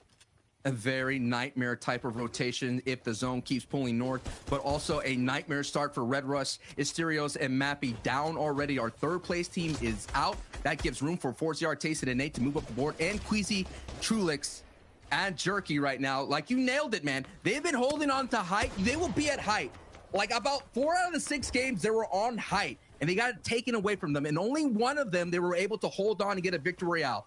So expect this team to continuously to fight for height, to expend all their mats, to hold on to height, do whatever that they can, because they're all in for that strategy. And when you go all in, you saw it already, they get down into shambles. But I'm expecting them to at least get 1 or 2 victory royales here today. This is such a weird game, though. Yesterday, we were watching organized driving, basically. Everyone in their own lanes, way far away. They were, following traffic laws. This time, I'm watching bumper cars. I'm looking at trios just bouncing off of each other, shooting over and over again. No one is leaving space for anyone to walk by. Even Nate, so far away from his trio, is looking to affect this one. Trulex getting hard beamed. This is troublesome. This is just what it means, that how much eliminations are. 2 points apiece, Shile. Expect people to go for more elims because they have to make up some ground to catch up to the top of the leaderboard. Everyone's also just bunched up at the south side right now. There's a river all the way in between. Some elevation. It'll be tricky to actually navigate. There is one big hill, and there are some kings on it. A god trio maybe who's watching, kind of an opposite lifeguard on this river. They're actually looking to take out people who might be drowning, and everyone's gonna have to start to swim in just a second. Jerky's already down, so Trulix and Queasy are already looking bad. And look at who they have to go by. Snazy, Andalex, Tus Kiriachi, Shakel's up top. This is like playing a game on the hardest veteran difficulty, and you have no ammunition. Your movement speed is slower as well. I don't know how they're going to get out of this one. This is going to be a ruthless rotation. All eyes to see who could be able to look at all the hard mats already expended here, because they have been box fighting. They have been trading blows here. The entire south side of the map here in zone 4. Let's take a look at it. Yes, so many trios are on the south side here. The north side is still a little bit going to be troublesome, but not so much. And there's already a team right there in the orange in the middle of that map. They're going to have strong positioning. That is the high point of this section. But the river is available for rotations. On the top right of your screen, that is Squeeze's trio, who've had a rough start to their tournament run. Shifting down to Camp Cod, having trouble with Storm Surge, not being able to get what they normally do. Let's see how they do here in day 2, making those adjustments. No one's holding anything back. Stormy Red already going down. Tus Kiriachi, they need consistent games. The reason they're inside the top 10 right now is they're really good on placement. Woo! Just like all these teams you see on your screen. They're lacking eliminations. Janice and Chapix doing their classic, what we saw yesterday.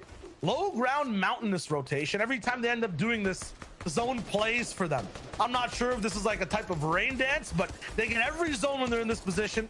They look good while doing it, and they end up clutching games. We already saw who's at height holding it. It is Vidil's trio who've made those game plan movements that they were talking about, those adjustments. They said on social media, we have a plan. We saw yesterday they were kind of just pushing everything, getting in some scrums in mid-game, rotating late, but now they're early, and now they have prime position to get beams. So now they're changing up their box fighting mentality for Storm Surge, and they're just going to do it from a distance. Wow, I'm impressed. And they came through yesterday with a crazy win in the first game as well. 12 total eliminations. Looked really good. Are these guys hot starters, though? Because after that, it was just mistake after mistake. They fell down the board, and they're in 16th place now. They used to be first on the day, and they ended at 16th. If they could just chill out a bit, just don't use the NOS, don't use the the turbo, just kind of just ease off the gas just a little bit, coast, put that bad in close, and maybe they could just get on through. Because when they get to in game, they're dangerous. We have yet to see them perform in this tournament at in game. Jason 4ZR Nate, similar type of circumstance. They just need to end up grabbing this game for themselves. I watched a lot of people rotating beside them. I'm still feeling a little bit of a survival vibe from this trio. They're not looking to be in a big spot to win the game currently, but at the same time, they have a max zone to rotate. So let's hold off on that for a second. Tayson getting tagged from the right side. There's even other trios rotating later than this. They have to move through a maze. They don't have a map. They're not sure what's going to be in front of them right here. It's going to be Wakey and Floki into Sipto setting a trap. Andalex uses the river and goes by fast. MXR Wildlast Podicide, they're moving too. And right above them is Bad Sniper with Andretta as a solo player. Refgord and Savage down. How did this happen? This is your first place team right now, cumulatively over the 7 games. I know it just says 7 points right there, but that's just for day 2. The first place team has 1 person left. If Andretta goes down, their team stops getting placement, they might drop out of first. All eyes are on Andretta for this end game, and there's so many people looking to take him out to try to grab the lead.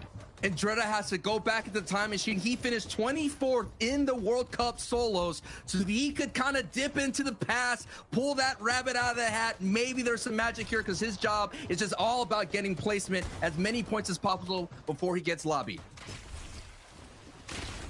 Oh no, this is trouble. This is the 3rd time I'm watching this happen. It happens. This FNCS.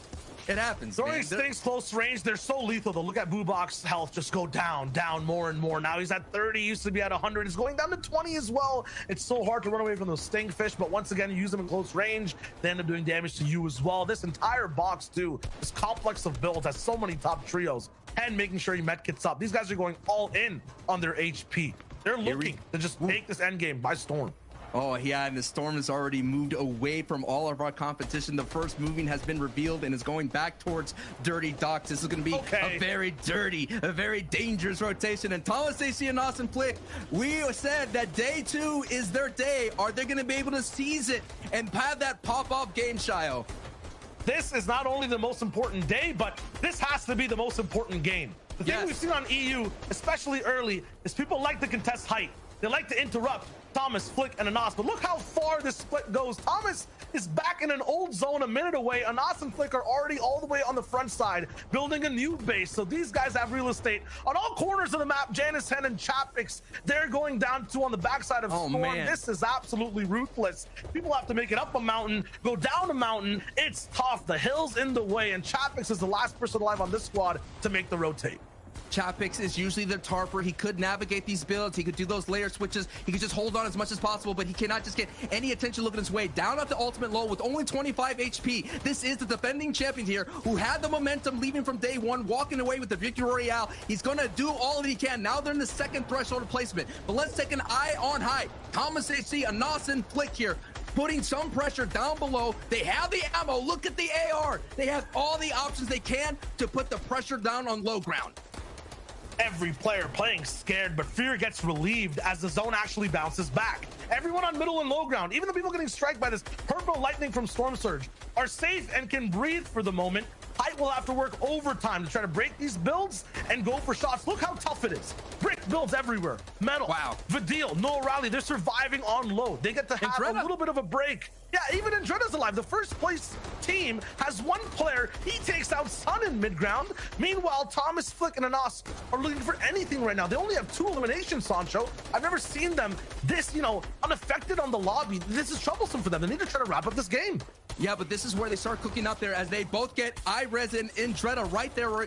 This is where they start getting eliminations when the lobby starts getting really tight and congested right now. The most important thing is their builds are so low, so they're going to have to get closer. Already they're setting up someone with the heals. Thomas HC is holding on to some medkits here, so he is going to be that heal up win condition. Anas and Flicker have to go down here, but look, Noah Riley and Badil and Reason are there on the low ground, and they're going to clean up this layer here, and they get Etsy, and they get Bad Sniper. Noah Riley and Badil and Reason are here in the end game, and they have the potential to pop off even more, baby!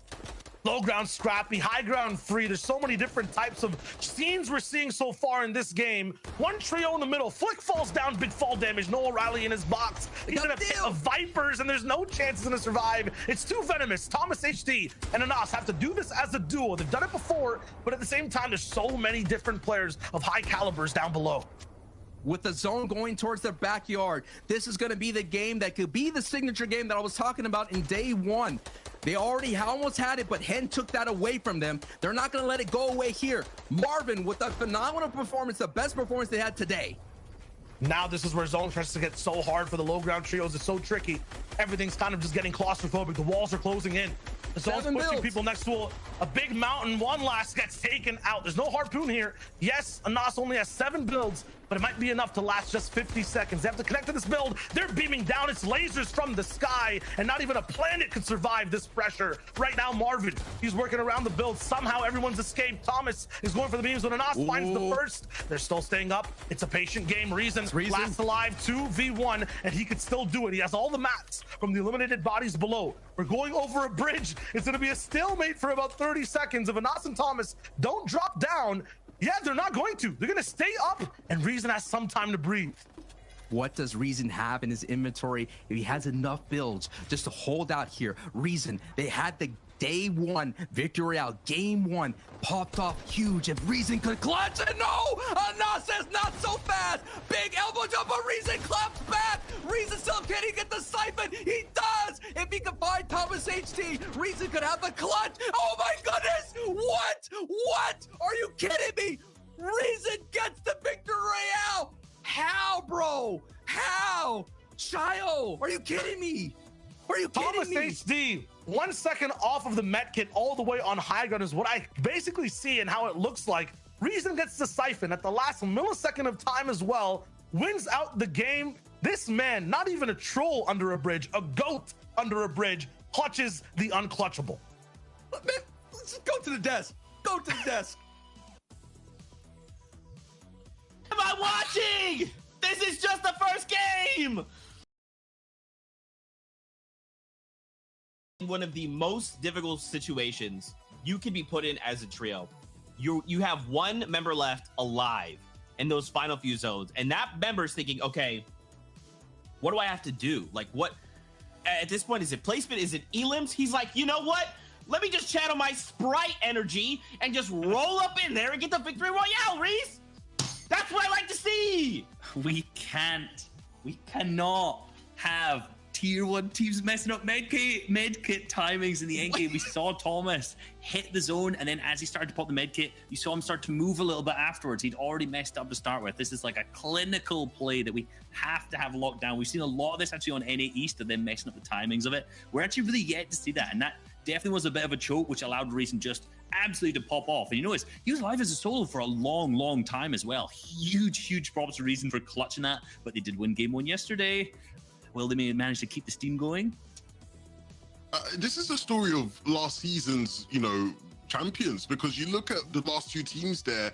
This is the 3rd place team from last season versus the 2nd place team from last season. And if you actually remember back to last season, Reason had some phenomenal clutches back then as well. And he's back this season with just the clutch genes in his veins. How has he won a 1v2 against one of the best teams in the world? Like, just frame it like that, and you start to really understand how crazy what he just did is.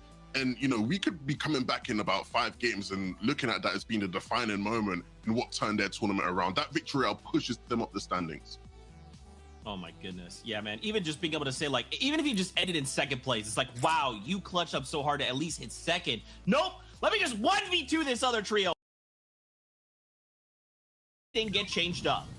Minorly. Look, minor things changed up. Okay. But some things don't change there, Zeke, because you know what? Have you ever watched Kiriachi's gameplay before? This team's been dropping here for a long time. But what's very important and very critical is the absolute sharpshooter eye that Kiriachi has. Look at this. Look at this. Look at this. The storm me down instantly. That is insane. Look, we know what he can do with those kind of rifles in his hands. Similar things can be said in terms of Pizza Ardit for Strokey. These guys, day 1, we talked about how aggressive they were in terms of eliminations, how successful they were out of Misty. And to start off with, they were obviously known to be contested at Misty, but they've still remained fine. And it looks like they have the potential to maybe replicate what's happened yesterday, since it doesn't seem like they'll have too many problems there. Similar things could be said for Flickiness and Thomas. However, we just saw there at the end, it's all going to well having your drop spot uncontested. You can't win the crucial 2v1. What does it all mean? Regardless, though, you take a look at the standings and things don't look too different yet, considering that Hen's trio and Refscar's trio did sort of go down before those sort of closing moments. But even with that being said, you can see Flickiness and Thomas up there in 3rd place now. Forziar, Tayson, and Nate sitting in 4th. Queasy, Trulex, and Juriki sitting in 5th. You know what's funny, Reese, when I look at this? This is literally almost my top 5 prediction list, except for Hen, Janice, and Chapix. Like, all the teams we predicted to do well are performing right now. Absolutely, and this has just gone even closer. Apart from, let's be real, Hen, Janice, Chapix pulling away a little bit with their eliminations off spawn that they got. That's obviously a good few points. And no, Chapix clutched all the way up till 9th by himself there. So 2 moving zones he managed to make it through, which was really big for the team. That's why they've started to kind of take that lead a little bit. Again, Andrea managed to do a similar thing, clutching up all the way to 12th. So great performance from these guys. But again, Kiriachi's team, some of these other teams down that we kind of just mentioned, they're still middling, right? In that 7th till 8th and 9th. We did see Bubak up in the end game again, so that's then moved them up 2 slots as well. And then from that big victory royale, now Reason, Vidil, Noah Riley up into the top 10. So 5 more games to go. Hopefully they're going to be able to keep that steam going. Oh man, momentum, baby. We have it. We have more games here waiting for us. A lot of these trios are looking to shut down this top 3 because remember, it's top 3 that will auto-qual going into Chapter 2 Season 7. You know what time it is, Fortnite fam. We're getting right back aboard the battle bus. Make way, because Sancho West and Shywager are coming through. They're your casters for the game once again. Let's kick it back their way. Game number 2 of day number 2, and I'm not even still over that first one, Sancho. If that's how things are going to go today, I am not ready. I think that's how it's going to go today. It's going to go down to the last moment. We saw last season, it went down to the final game, the final rotations, the final moments. Our top 3 was still up. And this is the defending champions once again, who are essentially getting 6 points out of this engagement. If they could keep up that pace and Chapix getting that 9th place finish, they have an opportunity to just barely outpace Indretta's trio, who's been going really conservative. If you take a look at after Indretta's victory royale, that trio basically just kind of averaged out the rest of the way. Low elims, decent placement. And if that continues to happen here in day 2, I think we'll see a back-to-back championship. I'm liking how you mentioned the fact that they're getting, you know, these elims off spawn for free, basically. They're the only team to have multiple double-digit elims from yesterday, the 10 plus. So, you know, a big factor of that is these 3 elims off spawn that are getting the chance to get every game and have, as you said, what, 6-1 so far right now? Like, they're looking real good off spawn. At the moment, it's a little bit more, you know, conservative approaching this fight. We see Knight, Vortex, and Chris. I think they got the bunker chest. They have a lot of power off this POI, but Tapixen and Janus have a wide split. They had so many, a lot of access to so many chests. Chris on the backside now. He's trying to look to go and engage on this trio, but at the same time, they have so many shields to pop and extras to hold on to too. They will win this war, but it's about that first battle as well. If they go down early, if one person gets picked, I think that's the only way Chris really has a chance here. Correct, and that has happened, and we've seen clutches between Janus and Chapix able to pick up the pace after Hens getting knocked. I'm calling it already, though. Just looking at the state of Vortex's shields, it's too late. If elims needed to happen, it needed to happen now. Is Chapix actually going for this? I mean, he's feeling himself. The bow and arrow close range, but not going to be able to hit that type of shot. Chris and Vortex are just desperate right now over these builds. They're looking for anything. They need one big shot, but even then, look at the minis in Chapix's inventory. He has so many to delay this fight. Mats are the only thing. They have 5. They've made so much investment into making this big bridge, underground base, and goes back into another house. Chapix follows. Vortex has no idea where he is. They're refarming again. The big thing that Chris's trio is holding on to is they did have a top 10 finish with about 7 or 8 elims. So they understand that if they're able to walk away, they'll be able to have a big game themselves. And look at the trick that Janus, Hen, and Chapix have done at this POI. They basically forced Vortex, Knight, and Chris to go over to this left side. They used to have so much control. Janus staying back a little bit now has a chance for a big flank to actually corner these guys. They had complete control of the POI. Janus is going up. Chapix has to peek from down below. 5 builds left on Janus as well. He's going to try to run away, farm what he can as he moves inside a building. Yes, that's where you have the most protection. He's going to play sneaky like while he attracts all the attention. This makes room for Chapix and Hen on the other side to go all the way up. This is a back and forth, and it looks like they have the reads on Chris's trio. It really doesn't matter what weapons are in the inventory here in this engagement. We've seen a gray makeshift shotgun get the job done. So you see that green makeshift normally in anyone else's hands, you'd be like worried, but look at it. It's going to be fine. They're setting up shy. Break this down for us.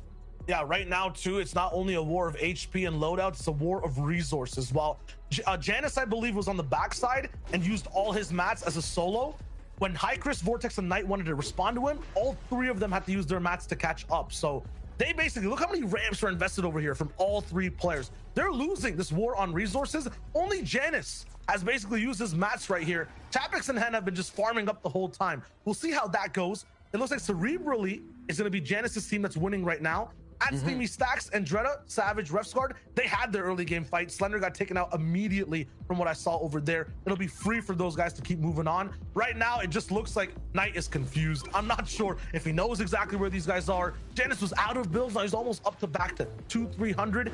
It's about these resources. Just keep watching them. They have so many to farm down here. And Knight up top, he can't drop down to farm. As soon as they drop the farm, Janus will hear that. They'll go back up. Their position is so strong right now.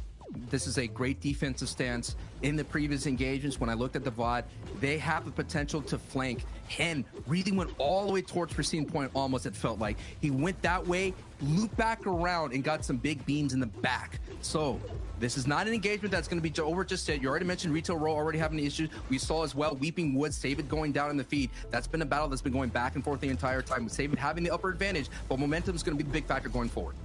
Yeah, and why is this happening? Why is it different from before?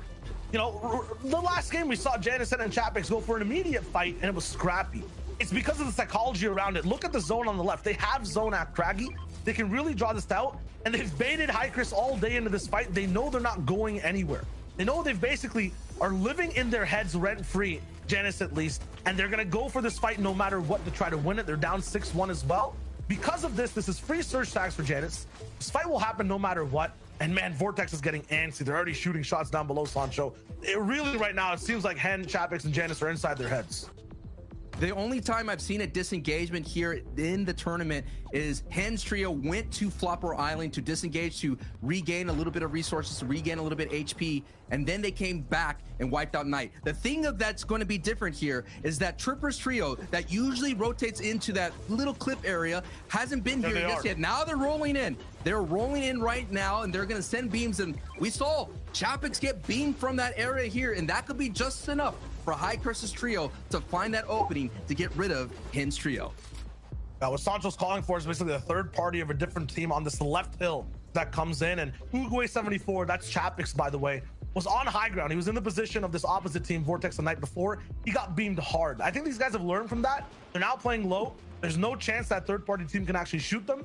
So they're actually sitting pretty, waiting for Knight to make a move, and they can't. Meanwhile, on other sides of the map, Lazy Lake always active, especially with Bad Sniper Marvin and SC. They've actually moved towards the center of the map off the POI, chasing a fight. Bad Sniper with the big shots on the Dementos. They're still going forward. This one's getting real scrappy too. I mean, Sancho, no one's holding anything back on day two.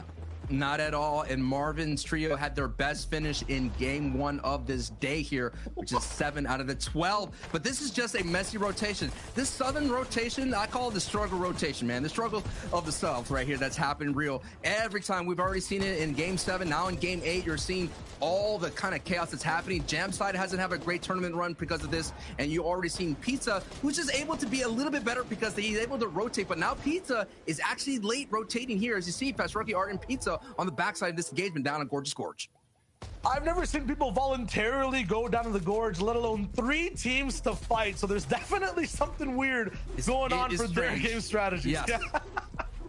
I mean, you know, what ends up happening in the EU is they stopped saying, you know what, I'm done doing long range Storm Surge tags. I want a box fight. It happened last season. They get up in people's faces. The more confidence is happening, it's like, we could beat these guys. I could hear Levin saying it in my voice. We could beat these guys and we could take it to them. And that's what I think what it is. More importantly, I said it in the previous game, Shayo, it comes down to elimination points being 2 points. You get that value out of that. We've already been seeing the 6 points that's been helping out Hens Trio kind of bolt them up a little bit. They took over first place against Revsguard's Trio. Wow, this is a stalemate. It's that gorge is looking anything but gorgeous right now with all those teams in there and all the builds. While that happens, gorge. 4ZR, Nate, and Tayson, they've almost even taken height over Percival. Actually, a misstep. Percival goes down, Tayson misses a ramp, and now he has high ground. That was too easy. And now he's on the chase down. Percival shaking in his boots, getting absolutely beast controlled. This is about to drop him in the box too. He's missing edits. What's going on here? All the way around, he has an infantry rifle. That's not good close range. Has to throw over the pump and then a big shot, but it's only green. He's gonna escape all the way and make sure he finds his way back to his team. Bloom took big shots. Percival actually down. You're trying to go toe to toe with Tayson, Nate, and 4ZR. I get it. Bloom, Percival, Tomsy. They're also really good at these fights, but this is you know, outclassed matchup right now. These guys are just working this trio, and it's good to go for these mid-game fights, especially when you're behind it. Try to shake things up. It's also just so risky. On the same box right now, on the walls, they're just shooting pumps at it, not even swinging their pickaxes, and they get in basically unscathed. Tayson will be able to met kit up. Everything will look fine. What a fight. Masterclass of a mid-game fight there from 4ZR, Tayson, and Nate. It looks like Bloomy's luck has run out of that trio. They've been avoiding that engagement down on the West Coast. They were always worried that they'd be taken out. That's what happens with the Sweaty Sands teams. But it looks like Tayson's trio is taking that engagement a little bit further. We've been seeing a little bit further. We've been seeing Bloomy and Tayson's trio all tournament long been competing for Central Zone and colliding. And right now, Tayson coming up top, who is trying to get a third FNCS championship. Now let's focus in here on Noah Riley. Reasons Trio won game 1 of day 2 as well as last season. So we're seeing that they're creatures of habits. And now the changes, you're seeing the changes. They're actually boxed up looking for Storm Surge tags at distance. They're not moving. They're not in the car. They're not hunting. They decided to become more of a, I guess one of those like little spiders that chill in those underground traps, right? They're just waiting for people to walk on by to get some tags. They're trying to switch things up completely. Meanwhile, Shadow is basically seeing the light absolutely erased almost. Stompy, right, not gonna get beamed out of the air this time. He's looking good with Peppers, but not finding a way to really help out his team. There's fire low ground too. Not really landing any shots on anyone through builds either. The big Elam comes in, the siphon finish, and now he's looking for more. Gonna pick up Shadow all the way up top, get that clutch. Revive, very nice. This is also just a very, very messy fight.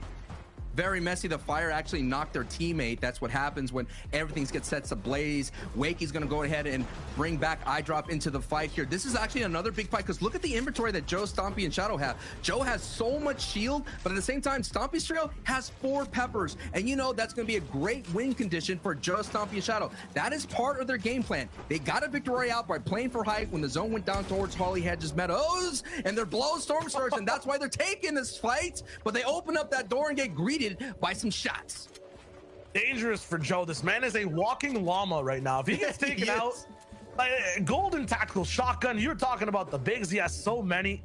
He has 3 still after using one. Like, you do not want to go down if you're Joe here. You know this has to kill the deal, right? The feeling like they want to get down into that. Yeah, they want to get into that fight, but they're trying to slow down their ways. They're trying to slow down that temptation to get in there. Stuff on both ends. People are definitely learning from yesterday. Every time a team went third party into a fight, didn't really come out with much and sometimes lost to teammates. So they're letting everyone just isolate and do their own thing. Like us, they're watching along and having a good time. Hope you guys are too. Endun is here now with Jaku as well. Crazy solo performances from Endun all across the season, and now he's looking to get into this fight close and personal as well. Some teams are still on that classic game plan of invade boxes, look for these aggressive tags, and most of them are also lower on the leaderboard. You were talking about it, Sancho. Elims are a dope way to make up, you know, some of the mistakes from yesterday, but at the same time, going for Elims even in this spot is so risky. Now we're taking a look at the rest of the board here as a Squeeze is being pressured by Kirachi here, and look, this crazy. They're nowhere to be found. They've been not having this tournament run that we've all expected them this entire season. Has been just a more like a Hyde, or was it a Jekyll, you know, situation for them. They're just not the same French trio that we saw last season, the previous season before that. And Two's Kirachi, they have an opportunity to close out that chapter here and lobbied that trio. I'm just flabbergasted, sir. Flabbergasted. Red Rush Exteriors Mappy coming through the first game, not that consistent, just 2 points in total on the day. They got to look to actually just, you know, make things up. When he center zones, I feel like that's where they struggle the most. It's so hard to stay invisible, be passive, go for beams. They're fighting Flois on the same box right now, but not going to really find much. He's going to build all the way up towards Kaiser, down a teammate. Meanwhile, now this entire server is just devolving into box fights left and right. Even your former first place trio is fighting your current first place trio. Hengen is Tapix, and 2 of them are down. These guys are leading the leaderboard over the cumulative 2 days, and their chances of getting points this game are running out. Flames ablaze around Chapix, and he's taking ticks over and over, down to 16 HP. There's nowhere for him to hide. Shots on all sides. Every single bullet you see go by is trouble for him. His builds are still burning.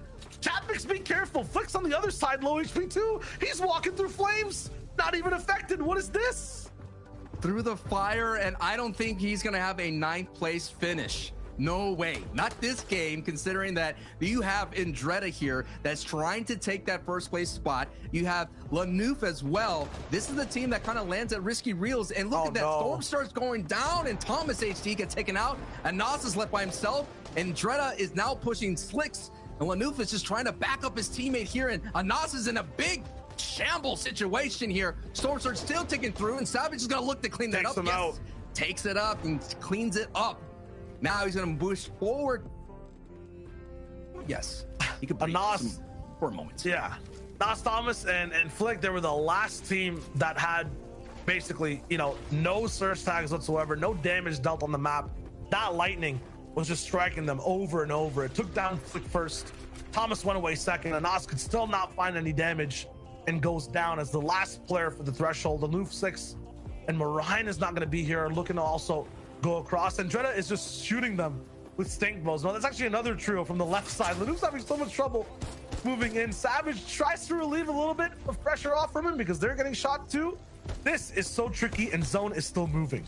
Savage's weapon of choice in this tournament has been the stink bow. When I VOD reviewed, they would get into a little bit of the storm surge. They'd get like a couple spaces in and turn and just rain down stink bows. He was basically crop dusting the entire lobby, man. It was just stinky. He was getting a lot of 5 HP tags all over the place.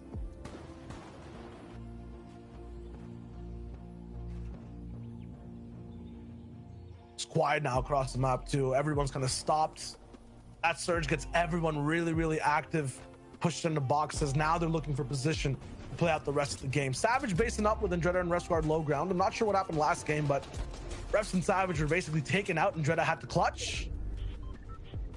Tapix is still alive somewhere, it seems as. Hasn't gone down, might even have the reboot cards. It's gonna be tough to revive everyone right here. The zone pulls left again, so Savage, Refsguard, and Andretta, it's just a pit stop on this road trip. They're not done yet. What is done is Chapix taken out by the storm. So now first place is out. That's going to be an opportunity for Refsguard and Andretta and Savage to move up. Also third place, Flick Anas and Thomas Yeshi, we saw in the previous engagement, taken out. Let's take a peek at zone 4. It's going to be a battle at Risky Reels, and we've already seen some fireworks. We've already seen blockbuster hits already in this tournament run. I'm expecting another summer blockbuster hit here for game 8. Game 2 on day 2. This is very similar to what happened yesterday. Game 2 actually went to the Orchard, and it was this trio that ended up winning the game from low ground. They popped off. Queasy was on height, so maybe Queasy, Trulex, and Jerky might have some experience being high ground this game. But Andretta, Refsguard, Savage, this might not be where they drop. In terms of end game, this is their home. They know exactly how to navigate the zone. They're used to the roads, used to the rivers. They take everything to their advantage and make the space. There's a game to win. It has to be theirs. On height, though, it's not Trulex this time just yet. Nate, Tayson, and 4ZR are looking to have some control of the game. 4ZR, Nate, and Tayson, 3 eliminations right now.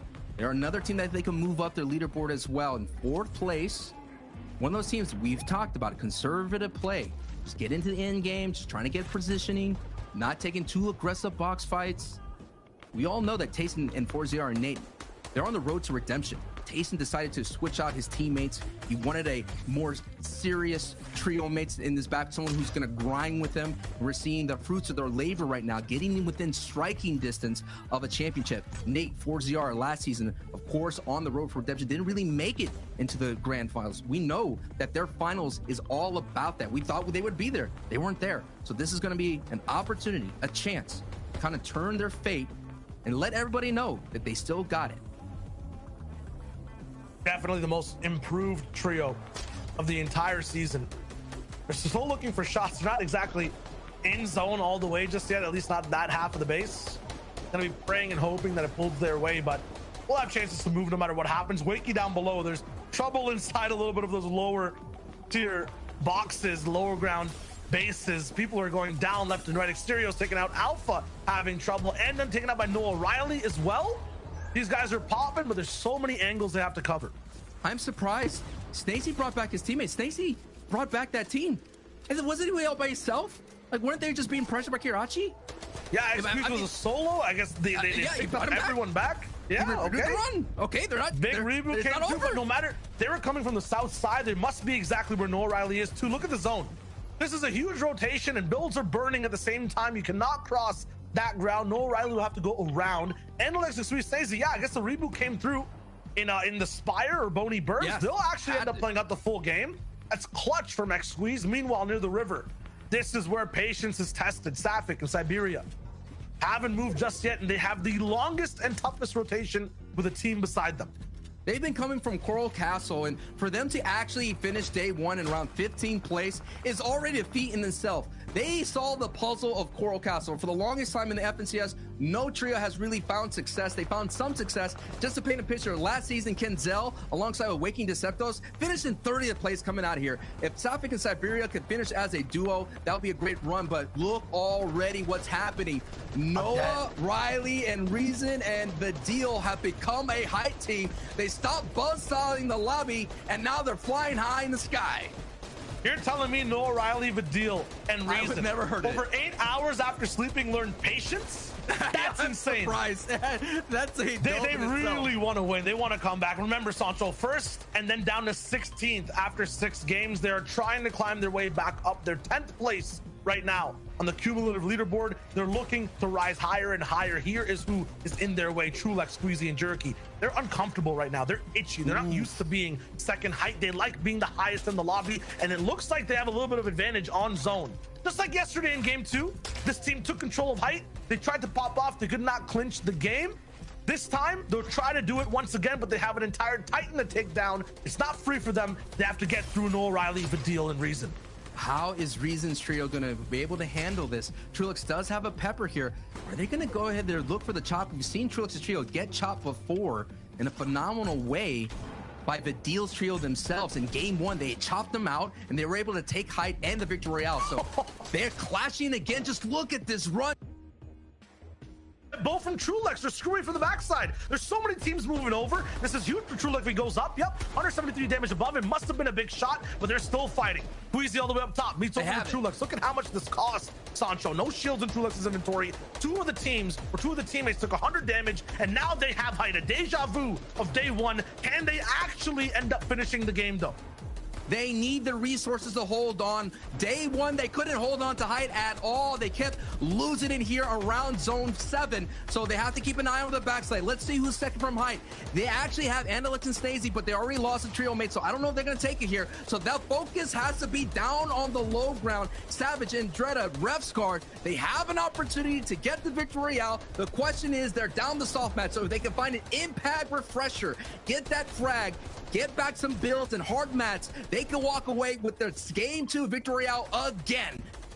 Ooh, what a risky rotate. They go all the way in, no builds whatsoever. Here's the refresh opportunity. Big shots from Savage, it's huge. They do get one body, fully eliminated. The mats are back in the inventory. Savage, though, has none. Can't build any ramps, can't do anything, can't defend himself. Twos with the shots. He actually dodges them left and right. Savage is rolling, and Refsguard finds him. They're both going to be together. Refsguard must have the builds. They're in old mats. It's looking good. Payson down in the feed. Savage, Refsguard, and Dreda. They're at home right now. This is their zone. They can win this game, but they need materials.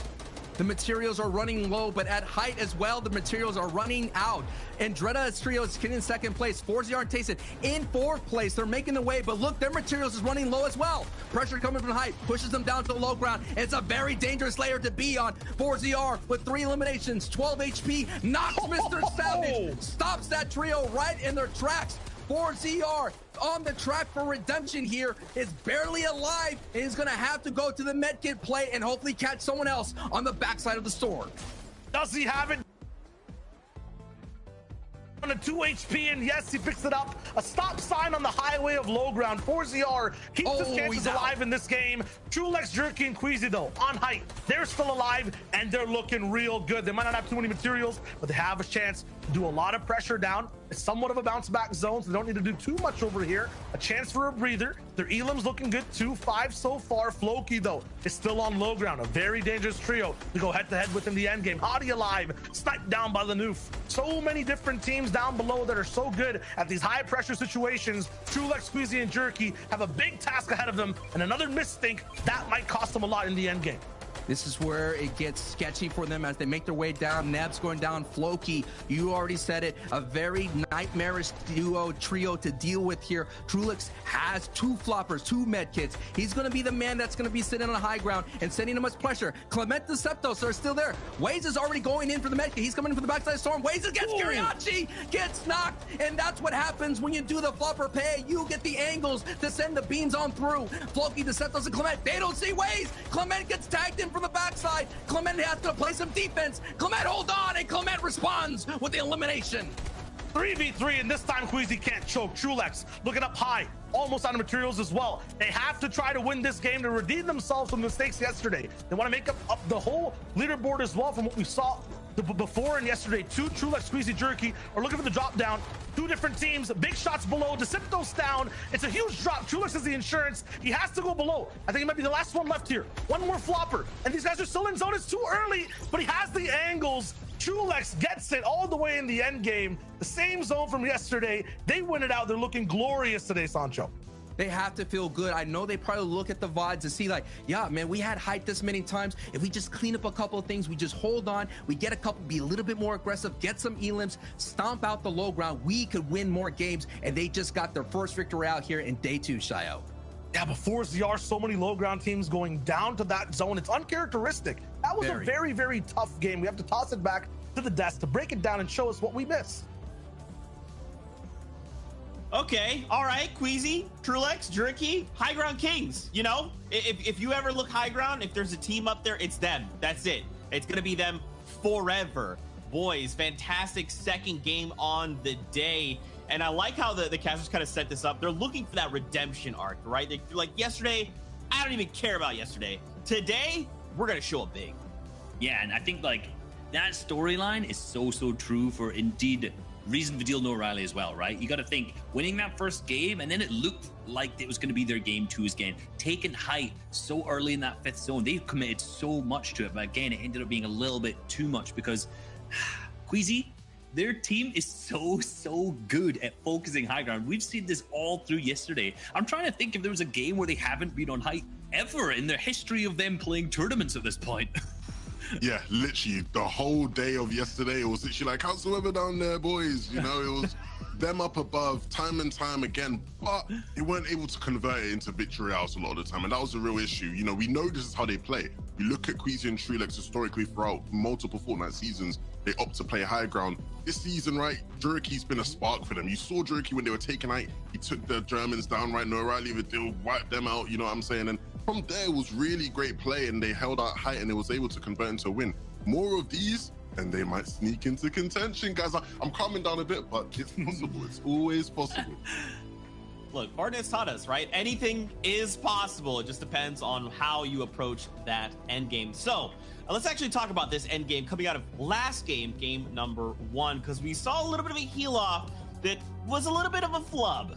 Yeah, there was a little bit going on here. If you remember game back to 1, Thomas and Nas on high ground, very similar to this last game we watched with Queasy on high ground, setting up the heal potential here with Reason down below on the low ground. Now, one of the things we want to keep an eye out is, look, Thomas HG's just taken a tick to zone right here. If you notice, his HP has gone down to 90 at this point, right? As the medkit's inventory, this means he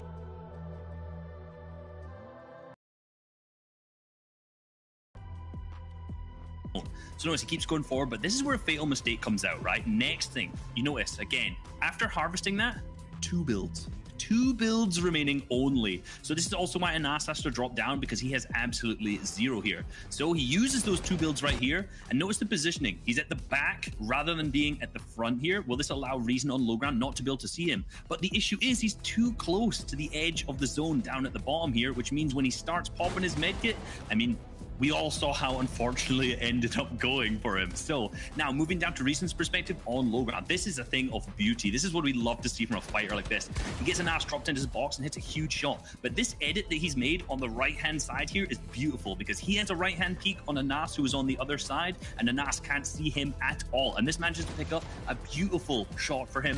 And this, look, 5 HP and the elimination goes through. And then we said, playing on high ground with the med kit too far to the back with not enough time, and unfortunately he ends up being eliminated. But let's see how that last game also kind of transitioned onto these standings.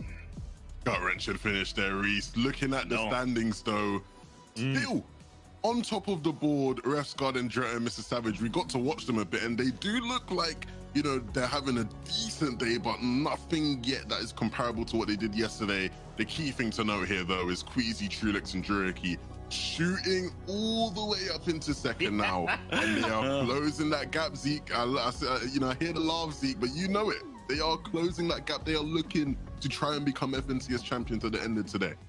Yeah, and it's looking like it could be not only them in the running though, because Rescard and Dress Savage, huge game for them. Forzy, Artace, and Nate too. Look at the difference between first all the way down till third, and we can't count out Hen, Janice, Chapix too. Look at how close all of these players are in the top 4 with 4 games remaining.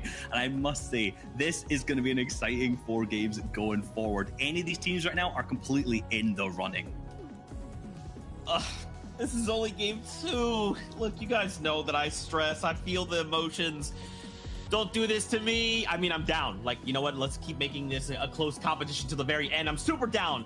But once again, man, Queasy and his trio, I don't understand why people are just allowing them to be up there. Just stop them from getting high ground.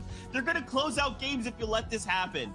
But again, there's all these other trios, man. It's literally like there's a feeding frenzy on EU right now, and it's just like whoever finds that window to attack, they're gonna close it out. But okay, I know, Zeke, I know it's game time. We're jumping back into the action. This is game number 3 on the day, aka 9 of the series. Let's get into all the action. In EU right now, it's all about the win, Sancho, and it looks like Trulex, Queasy, Jerky, they're doing it the best. You gotta think about it. Aussie Antics on the NAE's broadcast, it says, you know, high ground gets games, low ground wins tournaments. But so far, Queasy, Trulix, and Jerky are flipping that table, putting it on the other side, and they're looking really solid here in day 2.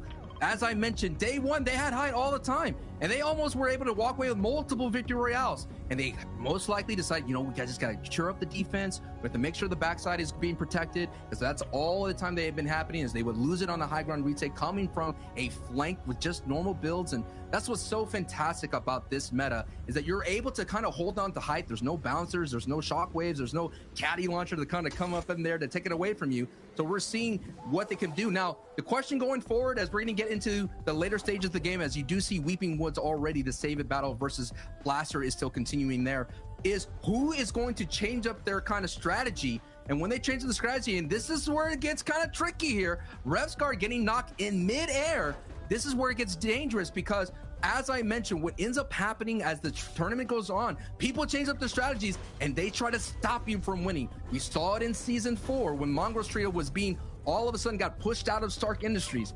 We saw it in season 5, right? All the teams landing on SETI to slow him down in day 1. So the question will be, who is going to slow down Revscar? And it looks like Elocrass and Hottie and Tripper are here to stop and slow down Andretta's trio. They're hunting for Revscar too. I don't think Andretta's going to be able to go back and pick him up. He's hiding under a bridge though, so those free mats might be tough to find. For Hottie's trio, they're actually looking directly under it. They understand how far Refs can actually crawl. Meanwhile, another trio goes down on the other side of the map. I'd have to imagine that's either Retail Row or Craggy Cliffs. There's so many big fights going down in Retail between 2 ex-teammates as well. It's so, I would say, sad to watch, because you want to make sure everyone here is having a good day overall. I believe that's Wolfie's fighting it out, or Slender actually fighting it out with Kiko on that side. But as we look at Craggy, it might be a 2-man operation for this trio, although they're working really well to get to end game. That's always just clutch. We saw Savage try to do it in one of the games yesterday. We had Andretta in that last game survive as this trio went down and get all the placement towards the very end and at least one more moving zone. They're gonna have to clutch again as a duo this time, starting off early. I think the theme of day 2, Shayo, is patience. Patience is showing what patience could work out to, being consistent, just trying to work their way in, net a couple points here, 20, 30 points right now. They're averaging 25.88 points here, so they're doing really solid, keeping up the pace. And we have to say, will Noah Riley, as you see on the bottom right of your screen, will that patience hold on? It's going to be tested. Every time they see a box fight, every time they see anyone rotating out in the open, that is going to be like, do we box dive in? Do we go back to our old ways? Because, you know, habits are hard to break. You know what they say? It says it takes 2 weeks to form a habit. Maybe here in the Fortnite world, it takes about 3 games. Maybe that's your new habit for the rest of the way. It might be. I feel like the habits formed in this game are also centered around emotions. Like when it comes to this trio, they're looking real good so far. Meanwhile, though, Craggy Cliffs, it looks like Hen Janice Chapix actually end up going down starting off this game. It might be an off-spawn scenario. It might have been a third party completely. But, you know, we're talking about emotions. They have to be emotional after that one. They're slowly falling behind these 3 teams, Jerky, Tayson, and Savage, game after game. They've now gone all the way down to 4th place. Used to be up top near 1st. Yeah, absolutely. Vortex Knight, I don't see Hikers just yet. That might have been the cost of the fight. Are going to be here, surviving for this game, and inhibiting Chapix and Janice from getting any points. The mental of our defending FNCS champions will be tested. They've had lost only 1 engagement yesterday, and every time they walked out of it, they got 2 eliminations. The other times, they ran into Vidil. Vidil had a vendetta. Last season, Vidil's trio got taken out by Hen's trio in that $100,000 box fight. I will never forget that call. That was an intense situation. And that's what it all came down to last season. We're getting closer and closer to the final game here out of the 12. This is just the halfway point here in day 2. And already, we are already seeing like all the Savage fans are High Chris fans right now, right? All the Hin fans are like the Tripper fans right now. They're all just hoping that the other can like drop spot fights go the opposite way. And wow, this is the FNCS. Think about the ramifications of that off spawn. Now we have a trio in 30th place who's allowed to end up playing this entire game, right? Usually boxed out by a higher team. In terms of High Chris, Vortex, and Knight being in 30th, being inside an end game, you might not be thinking totally of the comeback. You might be thinking about, you know, taking more risks going just completely for the win, not doing the most consistent and expected plays. It's going to be dangerous for everyone else. This game might be a lot more trickier to navigate. If they could break through that threshold, we're talking about thousands of dollars. So it's worth them to throw everything at the wall, throw that spaghetti, see if it sticks, because we're talking about a couple commas and zeros every time you move up that leaderboard. Yeah, but they're going to be working against the grain, right? For people like Kiriachi, like 4-0 we saw right now. You talked about it, Sancho. Patience. They're waiting. They have a game plan and it's working. For trios like High Chris, like Vortex and Knight, they don't care about patience. This is the first time they get to play a game today, right? They're going to be going through fast. If there's a box fight they're not meant to take, they might just do it for the elims. That might change everything. We have a very dangerous trio playing this game. And this trio right here, we haven't really shown a lot of love on the broadcast, but it just seems like every FNCS tournament, there's always a trio that, you know, when they do that drone panning shot in game, like, oh, hey, look, Stormy, they're there, right? They're there. Yeah. You just keep repeating their name. They're still in this fight. And that's what their ride was in day one. And they're still keeping up that same set of pace here. Right now, they're looking at 5th place. And with 4th place already down, they can move up the board even more. I'll tell you why this trio doesn't get love. They're endgame mannequins.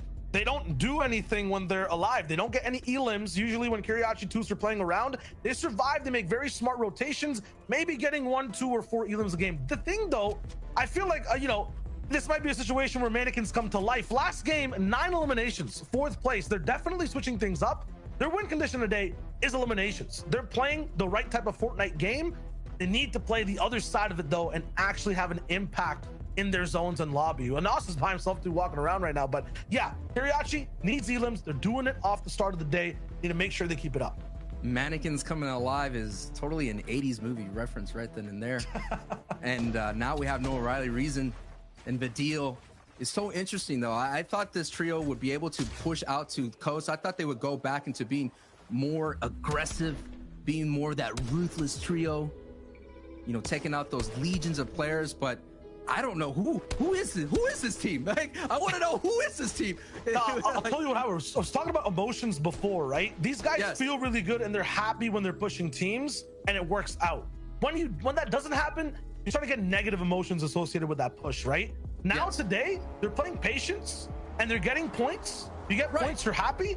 They're just riding those emotions, and now the patience is coming naturally. So very emotional team. What they're doing is making them very, very happy. They know it's working. They're getting points. They're going to keep doing it. They're going to the gym. You know, this is like their 2nd week. They're seeing the abs kind of pop out a little bit. They're like, okay, maybe I'll stick with this new lifestyle, and at the same time, I'll stick with this diet. But these guys, they love to eat, and right now they're just holding on. You know, they're just, hey, they're calorie deficient. They're making sure they're leaning out, because when they get lean, they are dangerous and they are mean. Other side of it, we're watching it. Way's actually in the distance. They also like fighting a lot, but the patience sometimes comes at an offbeat, like a weird time. Sometimes too patient when they should be aggressive. They're still learning that type of game, and they're actually very similar, I would say, to Vidil, Noah Riley, and Reason when it comes to, you know, approaching mid and end game. But we'll see. They're kind of in the same spot. Maybe they can also bring it up. 7th place, rolling into. They're looking really good throughout the day. The aggression hasn't been turned on completely, but you know, they're very consistent at just making games. 2/3 back to back from Nebs, Bubak, and Waze rolling through actually gets them all the way into the top 10. If they can get another third, I mean, lucky number 3 for this trio. They're looking real good. Meanwhile, 4-0 Nate, Tayson, I mean, there's so much to talk about with these guys. Top 3 right now. You know, lots of doubts in the preseason, lots of doubts while we were watching them from qualifiers to heats. They fixed everything. And once again, they're surviving. I have their win condition just kind of written down, as we talked about it last game a little bit as well, Sancho, for the tournament.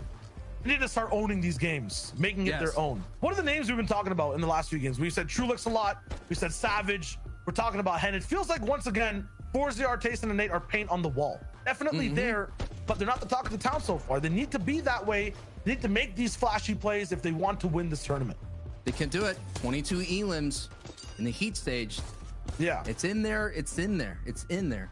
Mappy, Red Rush, Asterios, not kind of having the same success that they had in the previous day, slowly slipping out of the top 3, and right now coming in 8th, Shio. It's just right now their style is about playing center. So they're coming out of the Cammy split. Now Andreas, the Savage, and Refsguard now back in full force. They were able to get the reboot card and bring them back nice. their trio mate. So that's looking good. It's slowing down though. So they may not have strong weapons, or they may not have all the mats and resources. So expect this trio to be a little bit more aggressive. Marine is now sending in the Sting Post to open up their rotation to slow down the peak. And so what you gotta do, man, you gotta send in those stink bows just to open up a little bit. That's gonna give the signal for Refsguard and Jordan Savage to rotate through to Lazy Lake, which has been a battleground in this tournament. These guys have to have extra health or something. They survive so many crazy situations. Refsguard going down off spawn. They have to travel to get the reboot. They do it in enough time and then have a chance to actually have some type of loadout. You're right, Sancho, it's kind of weak, but what does this mean for Refsguard being rebooted? This trio allowed to play this game. They're in first, Sancho, right? With them alive, full forces. This means Queasy, Trulex, and Jerky, they have a tough time, kind of taking hold of this game. They're on screen right now too. This is perfect. They're gonna have a tough time kind of taking over first if that team's alive. Same thing for 4-0, Nate and Tayson. They'll have a tough time if Savage is alive. It might even look like Trulex, Queasy, and Jerky might not stay this way the entire game. Snazy's here. This is Southside, and Alex's home. It's been invaded by multiple teams. And now they're looking to just fight one off for the moment. I'm not sure how far this fight will go, but you never know right now. These things are still being thrown in.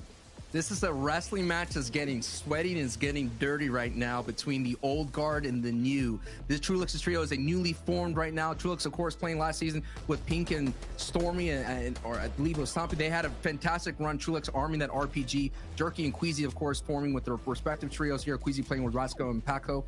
And wow, I mean, for them to be able to hold on right now, look at this. There's a 3-trio kind of standoff right now with Fast Roxy, Ardent, and Pizza coming from Misty. And then you have this team from Camp Cod. Snazy's trio, they're going to want this fight because they're low on Storm Surge. Because you come from Camp Cod, this is your opportunity to get those tags in. Wow, Queasy's still finding a way in these bases with two teams around them. Shoot off on another way far away on a hill. That's crazy. That's huge for the tags as well. And man, I wish Ardent, Pizza, and Fast Roki had a theme song. It feels like every time there's a third party coming through, these guys roll in with a jingle and they're the ones to cause chaos every single time, whether it's at Lazy Lake, now it's down below at Camp Cod. I always have some type of song playing in my head when I see Fast Roki on screen. They just make things crazy. It's basically, that's a third party, right? That is what that's a third party. So that right now is just being so aggressive all over the place, and Lazy Lake is where they like to push on through. So they're seeing some opportunities to get some tags here on the storm line edge. Red Rush in center. Zone is pushing them a little bit further. This is very going to be interesting in-game style if it goes down to Misty Meadows Lake. We see Zako's trio already setting up an opportunity here. We've seen when it was here in Lazy Lake yesterday, Jules was able to hold on to height there in game 4. There was 3 different height retakes and they lost it. And Pizza is actually getting gobbled right now. Down he goes. Wolfies is getting eliminated. Elo Cracks is getting eliminating the feed. Now this engagement is opening up just a little bit more. Just like Pistachio Nut just opens up a little bit more. Before you know it, they're going to be able to gobble that up and get some confirmation and some 2 Elim points. Yeah, Fast Roki down. The third party trio not going to be able to operate today. For this game, the one trio to watch has to be Red Rushes. They ended up coming second all the way on low ground, played it really well. They're kind of the kings of navigating Lazy Lake, but what it looks like right now is they're actually under Surge. This is going to be a very crucial pump shot map. He has to hit.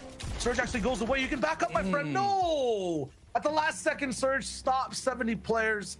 Mappy overstepped. The trio that clutched out this zone yesterday is going to be one man down. Mappy is also most consistent in terms of surviving and being able to support his teammates too. He's not going to be there. This is looking tough on day number 2 for Red Rush. And that was a big refresher elimination right there for Andretta's trio, knowing that they had a reboot teammate. Now they could take his loot, Mappy's loot, and be able to move on through right now. That was always a question mark for Red Rush. If you're going to play center, you're going to have to hit your tags. You're going to have to find people on your rotations, because if not, Storm Surge will be knocking on your door to collect that build. This is actually tough, I feel like, for Savage and Jenner and Refsguard. They like wide open low ground that doesn't really switch layers. Their lifeline for this entire tournament and their playstyle is low ground. If they don't have a consistent low ground type of terrain to play, they're going to be in trouble for games. Lazy, I feel like it's kind of like that with all the builds, the buildings, and the fact that it can go to the mountains and the river. They might be looking to play a little bit more mid. They're kind of trying to take it over from from Red Rush, it looks like right now. And they know they're, at a man advantage 3 versus 2, but no. They're gonna sit up, they're gonna build up. They know that low ground might be a little bit tough. Actually still trying to hunt down Red Rush and Exterios. Not gonna find it just yet. But yeah, for this zone, they're gonna have to switch up their play style. They're gonna be aliens in terms of how they're playing. Very used though, you know, to being height. They're gonna be in situations, not bad players in other spots. And there it is, a Red Rush elimination comes in. Gonna have so many more materials as well to work with. Once again though, it will be a very different game plan we see this game. The game plan will all determine where Zone 4 goes. Zone 4 is really close to them. They could work through these kind of natural buildings, the ones that are set here, and find their way in. Now we're looking at Tayson, Nate, and ForZR, who's made their way in from sweaty stands here on a very dead side rotation, considering that Misty Meadows trios have already rotated through. We already saw Pizza way down there, and it pushes south. So Andrea's trio has some work to do. There's a couple trios along their way, but Tayson's, ForZR, and Nate don't have to do any work. But Shio, look at how much of the aquatic lake is eating up Zone 4, and we already seen when it comes to the FNCS wow, I cannot wait where this in-game goes. I mean, I'm trying to think what happened last season. There was Staten Island's reference that I remember. There was so much zaniness too going crazy. down. It was too crazy last season. And for 4ZR's true, it already looks like they have water in their lungs before they dive into the lake. They're down on HP. They're looking bad, pretty much like Waze right now on HP too. Has to dive into some minis and not a flop or a med kit, it's fine. But yeah, for a lot of trios, you have to be very careful at how much damage they're taking getting to the zone. Sancho is absolutely correct. Once you're here, it's gonna take you double the build to be able to survive. You have to build on the floor. And then every single opening there's gonna be even more eyes looking at you. There's no buildings, no terrain in the way. So that will say, Queasy's trio, known to take height. If they could take it here in this in-game, that is strong probability for them to walk away with the Victory Royale and catch up to Resguard, and Andretta, and Savage. That's all it is right now. People trying to catch up to Savage, but Savage has to go down alongside Andretta and Resguard for that to happen. No O'Reilly, Vidil, and Reason. Mid-ground this time, I don't think Reason wants to get headshot, bow sniped again. They're looking to play defense and make sure all three are alive. They're so good when they're a trio. Looking at the waterfalls on the right, they're on a higher layer. It's tough for them to do their classic box-to-box B, but they'll find a way. Bad sniper on the receiving end. They're going to be really cornered down here. Esti, this is their home turf. Sancho, they were born in Lazy Lake, and right now they're getting molded by Noah Riley, Vidil, and Reason. Yeah, it looks like all the tourists from Lazy Lake are coming in and kind of changing the neighborhood that they're known to. You know, people like, the neighborhood was never the same. Everything's different now. I wish it was back in the old days. But those old days, everything's been upgraded and everything's been infiltrated by all the people that are moving on through. And Waze right now, 22 below, has some work to do to be able to survive right now. Nebs, Bubak, and Waze have been doing a fantastic time of being in the middle of the pack at in-game, just getting there, but barely one above. And so many people have to go down. 14, 13 people now, and now they're dipping into the rest of the hard mats. They're on the rope, Shio, and they have Gray on their layer. Still have a chance to punch back and fight. Wade's looking for any shots left and right. Neb's actually going down on the backside. Bubak will have to try to make amends for it, but Zone's coming in, so they actually can't even get to the loot or the body. Wade's looking on the right side. Wolfie's looking down bad on the bill. Switches to wood, back to metal. Wolfie's trying to go for it, and Andretta might have been knocked. Queasy also down to the Zaiku. Everything is turning on its head, and it's not even rotating yet. It's not even closing in half and half. Hey, did these guys even reload? What is the max size for Waze and Bubak? The shots are not stopping. Thunder down. Wolfie's low HP. They picked up another jam sites here now. The edge of the zone is just catastrophic for any team down below. Waze and Bubak are not holding anything back. All the teams that were on that struggle southern rotation are now breathing a sigh of relief. And Reason O'Reilly, thank you. Get up there and show that Bloomy's now being taken over. That is a huge play. And Noah O'Reilly and Reason are back up into the sky, and they are soaring. They may be soaring to the top of the leaderboard here after this match. That was a big, just an alpha ramp right out to, and Bloomy's trio, I've been there before. I know what it feels like to be ramped up to. It's a scary sight, especially when you have Noah, Reason, and the deal going up to your door.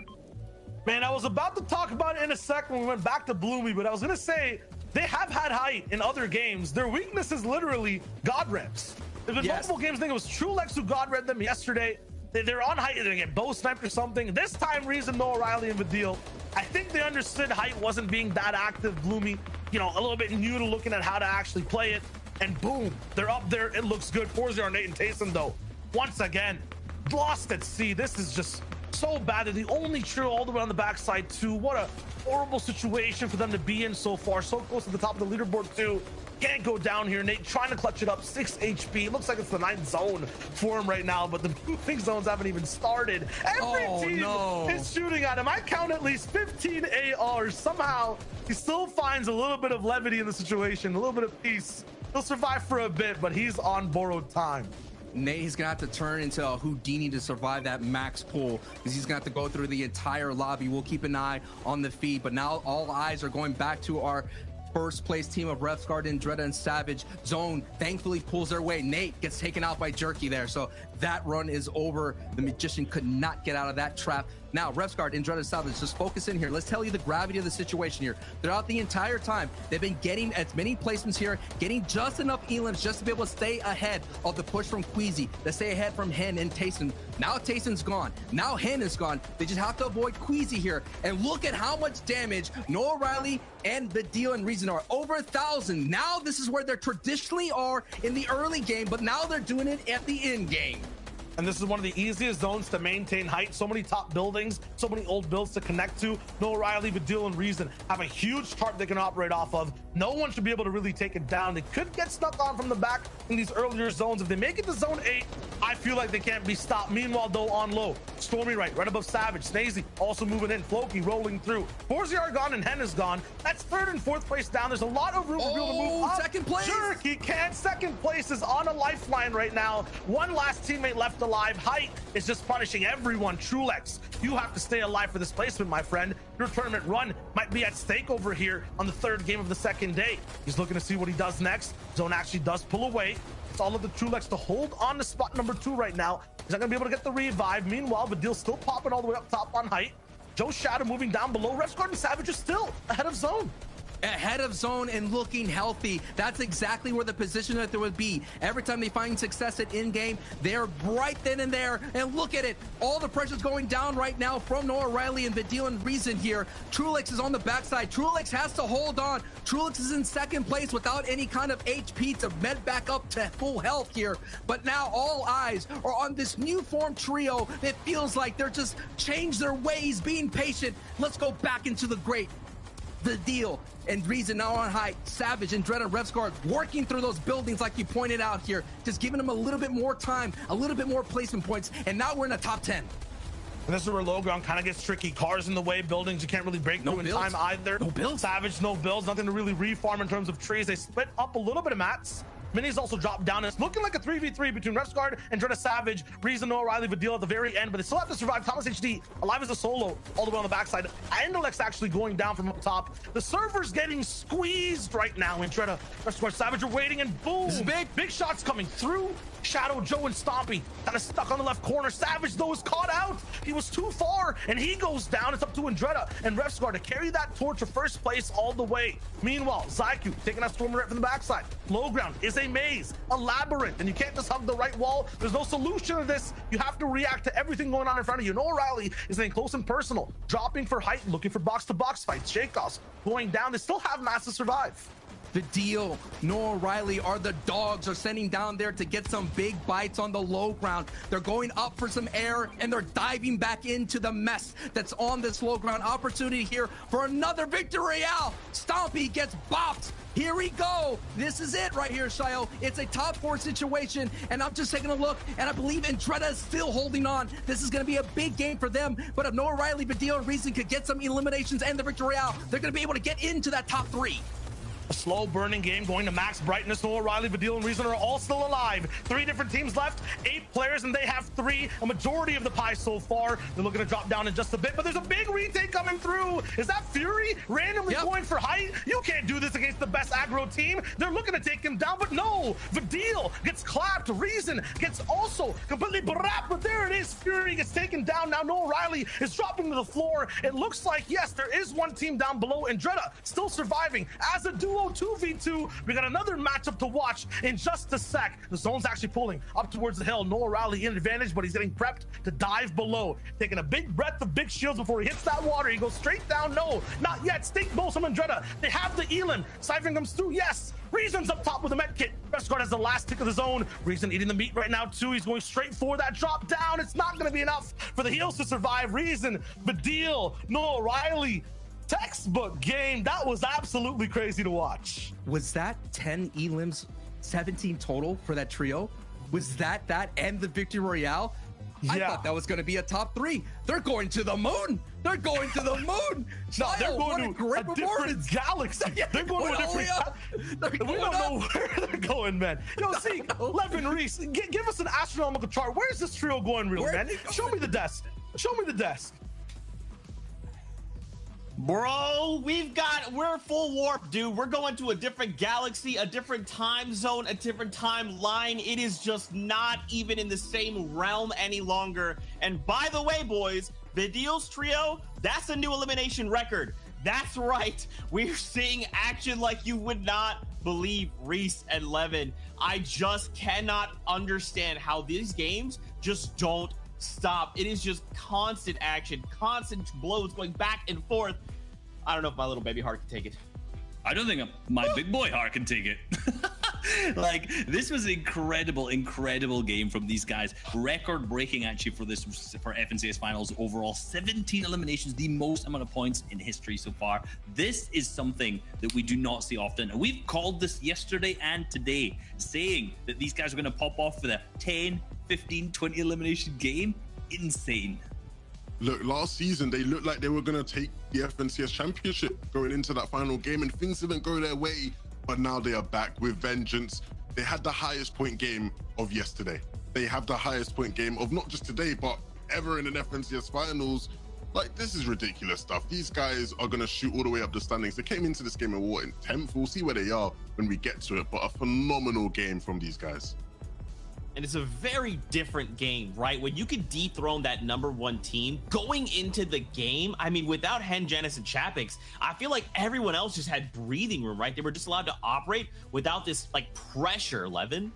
Yeah, 100% right. Hen, Genis, and Chapix went down early, and we'll get to show it to you, right? Because the key thing for this team was the fact that coming into today, right, or coming into yesterday, people were scared about this team here, High Chris Vortex, who are landing on them. And people said, if these guys can't sort of get rid of them off spawn, there's going to be big problems. But you'll see here, off spawn, moments before disaster. Screenshot this, right? We all know this feeling. You're gliding in, you see your enemy has picked up a weapon, and you're still gliding in. There's no hope for you there, right? And although Chapix eventually is able to pick up a weapon, at that point you could argue it's almost too late, because you can see High Chris there is able to go and do significant damage to his teammates. Similar thing here for Genis. Genis here, he lands in this building, he thinks to the chest, oh, I'm fine and dandy. No, you have Vortex here, he has a primal shotgun, and he gets Genis down to 31 HP. What can Genis do at that point? He's so low that it's just going to be incredibly difficult for him. And the big thing is like, this was the question we all had. Off spawn, what happens for this trio, right? Yesterday, they were able to avoid it a lot of the time, but if they're just 50-50, we know what Fortnite is sometimes. Fortnite, sometimes you land, you don't get the weapons you need, and you will just go down like this. If this continues to happen, they're not going to be able to back-to-back. Yeah, and this is going to be tough. You know, we did see them lose a single game yesterday, so this could be their one today, and if it's only one, that's fine, but they can't keep doing this at all. They can't keep losing the games off spawn like this, and that is, like you said, the issue of a 50-50 play early on. You can see Hen eventually being picked up, and that is the end of it for them. So you can see that they have actually ended up moving down the leaderboard, down until 7th. That's where they are right now. So they're going to have to play a little bit of a catch-up game coming up forward. But some of these teams have been popping off. Resguard and Andrea Savage still holding on. So strong. I know. It's so silly. Like, every single game, we see some ridiculous stuff happen, and yet they remain first place every single time. Phenomenal stuff for them. But look, Noah Riley, Reason, Vidil sitting in 4th place. They were 10th last time. That game, 3 victory royales so far, the most of any other team. Like, this is insane from these guys. Yeah, it was disappointing that they had so many not so great games yesterday. Like, after their big victory royale, they really had the other 5 games that just weren't really anything. So today they are playing serious catch up, but already with 3 games left, being 4th, if they keep playing the way that they're playing today, this is going to be an incredible finish. I just feel like Sancho West, like his prediction is just kind of echoing my mind. I just remember back before the final started, Sancho was like, guys, you know what? Calling it now. Savage's trio, game 12, they're gonna clutch it up for the whole champion. No, apparently Sancho was just like, what he meant to say was they're gonna clutch up every game at all the times, at all the points in the competition. My goodness, this is insane. This is absolutely insane. Fortnite fam, we hope you're enjoying all of the action. That's 3 games down. We only have 3 games to go. Now I know what you're thinking, Zeke. Let's get back aboard the battle bus. You're right. In just a little bit. I know, but listen, you're not gonna miss a single thing. We're gonna start game number 4, aka game number 10 across the whole competition during the break. So you're not gonna miss a single thing. When that timer hits 0, Shaw Wager, Sancho West, they'll be there. They'll pick it up and we'll keep the ball rolling. So go quickly, find water, come back, and we'll keep this going here from the FNCS in Europe. See you guys in just a second.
Welcome back to the European FNCS Finals. It's day number 2. We're on game number 10 of 12, and our previous FNCS champions on your screen right now, Hen, Janice, Chapix, finally allowed to play this game. They've been contesting off spawn 24/7, all 10 games. They've lost 2 so far. The last one we just watched, but this time, if you're watching during the break, that fight ended in what, 3 seconds, Sancho?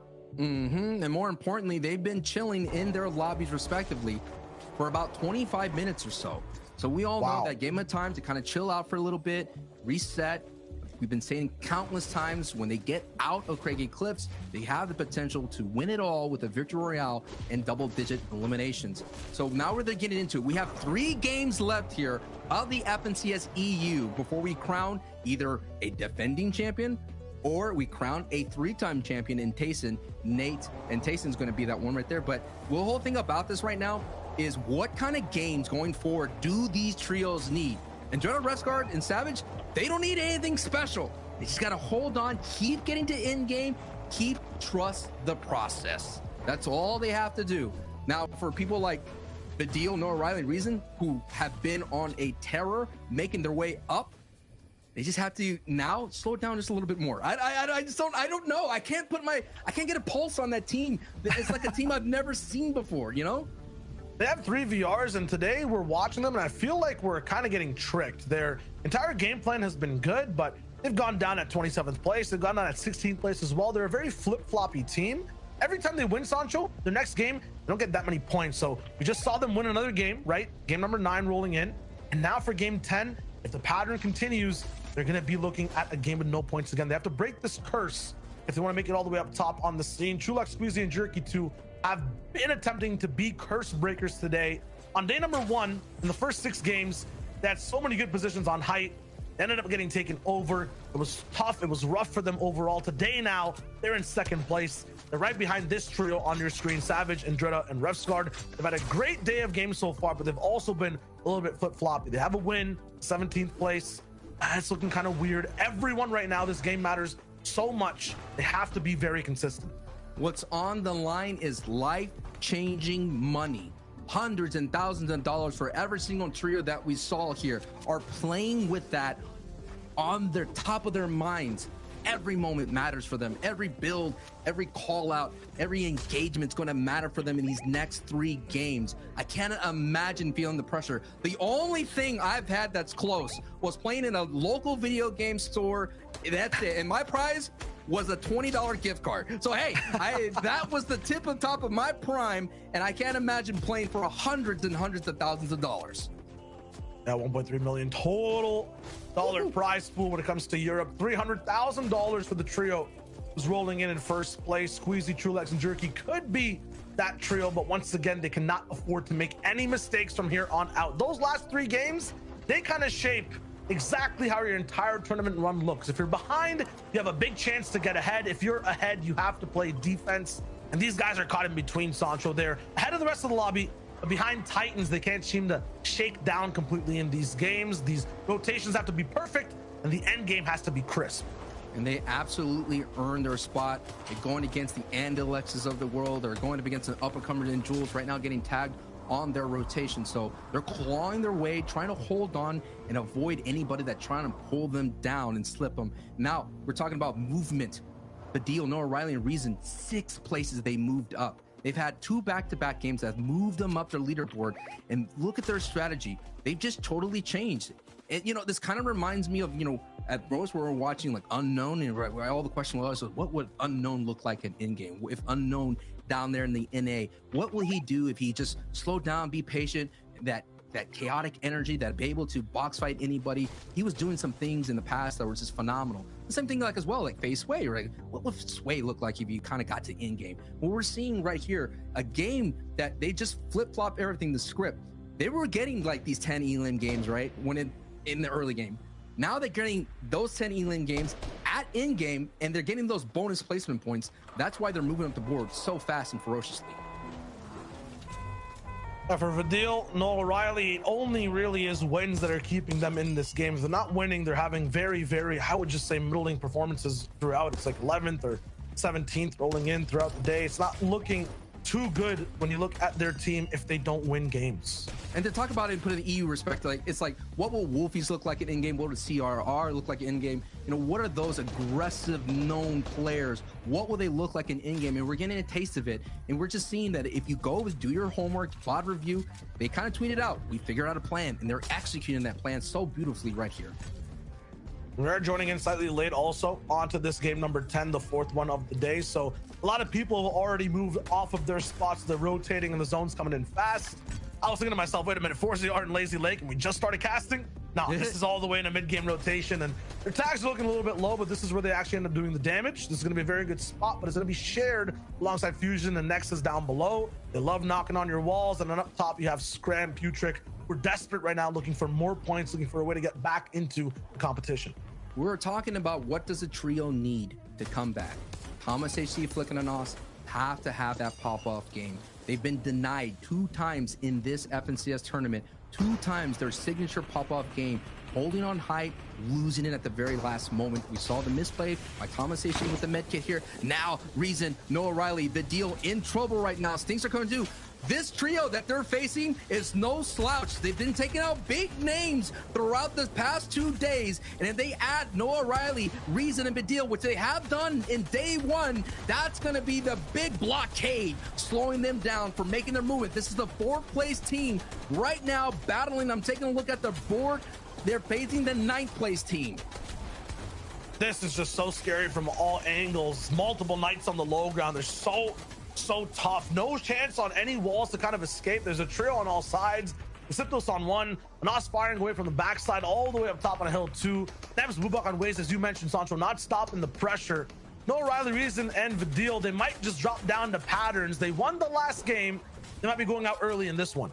This happened in game 2. Last time they got pinched, they were attacking Hen, and then all of a sudden, Floki's trio pinched them and wounded them, and they went down to a duo. So if they could solve what they did, the mistakes that they did last time, they could be able to keep pushing up their leaderboard. They did that by switching up a layer to staying away from that crazy low ground that's happening right there.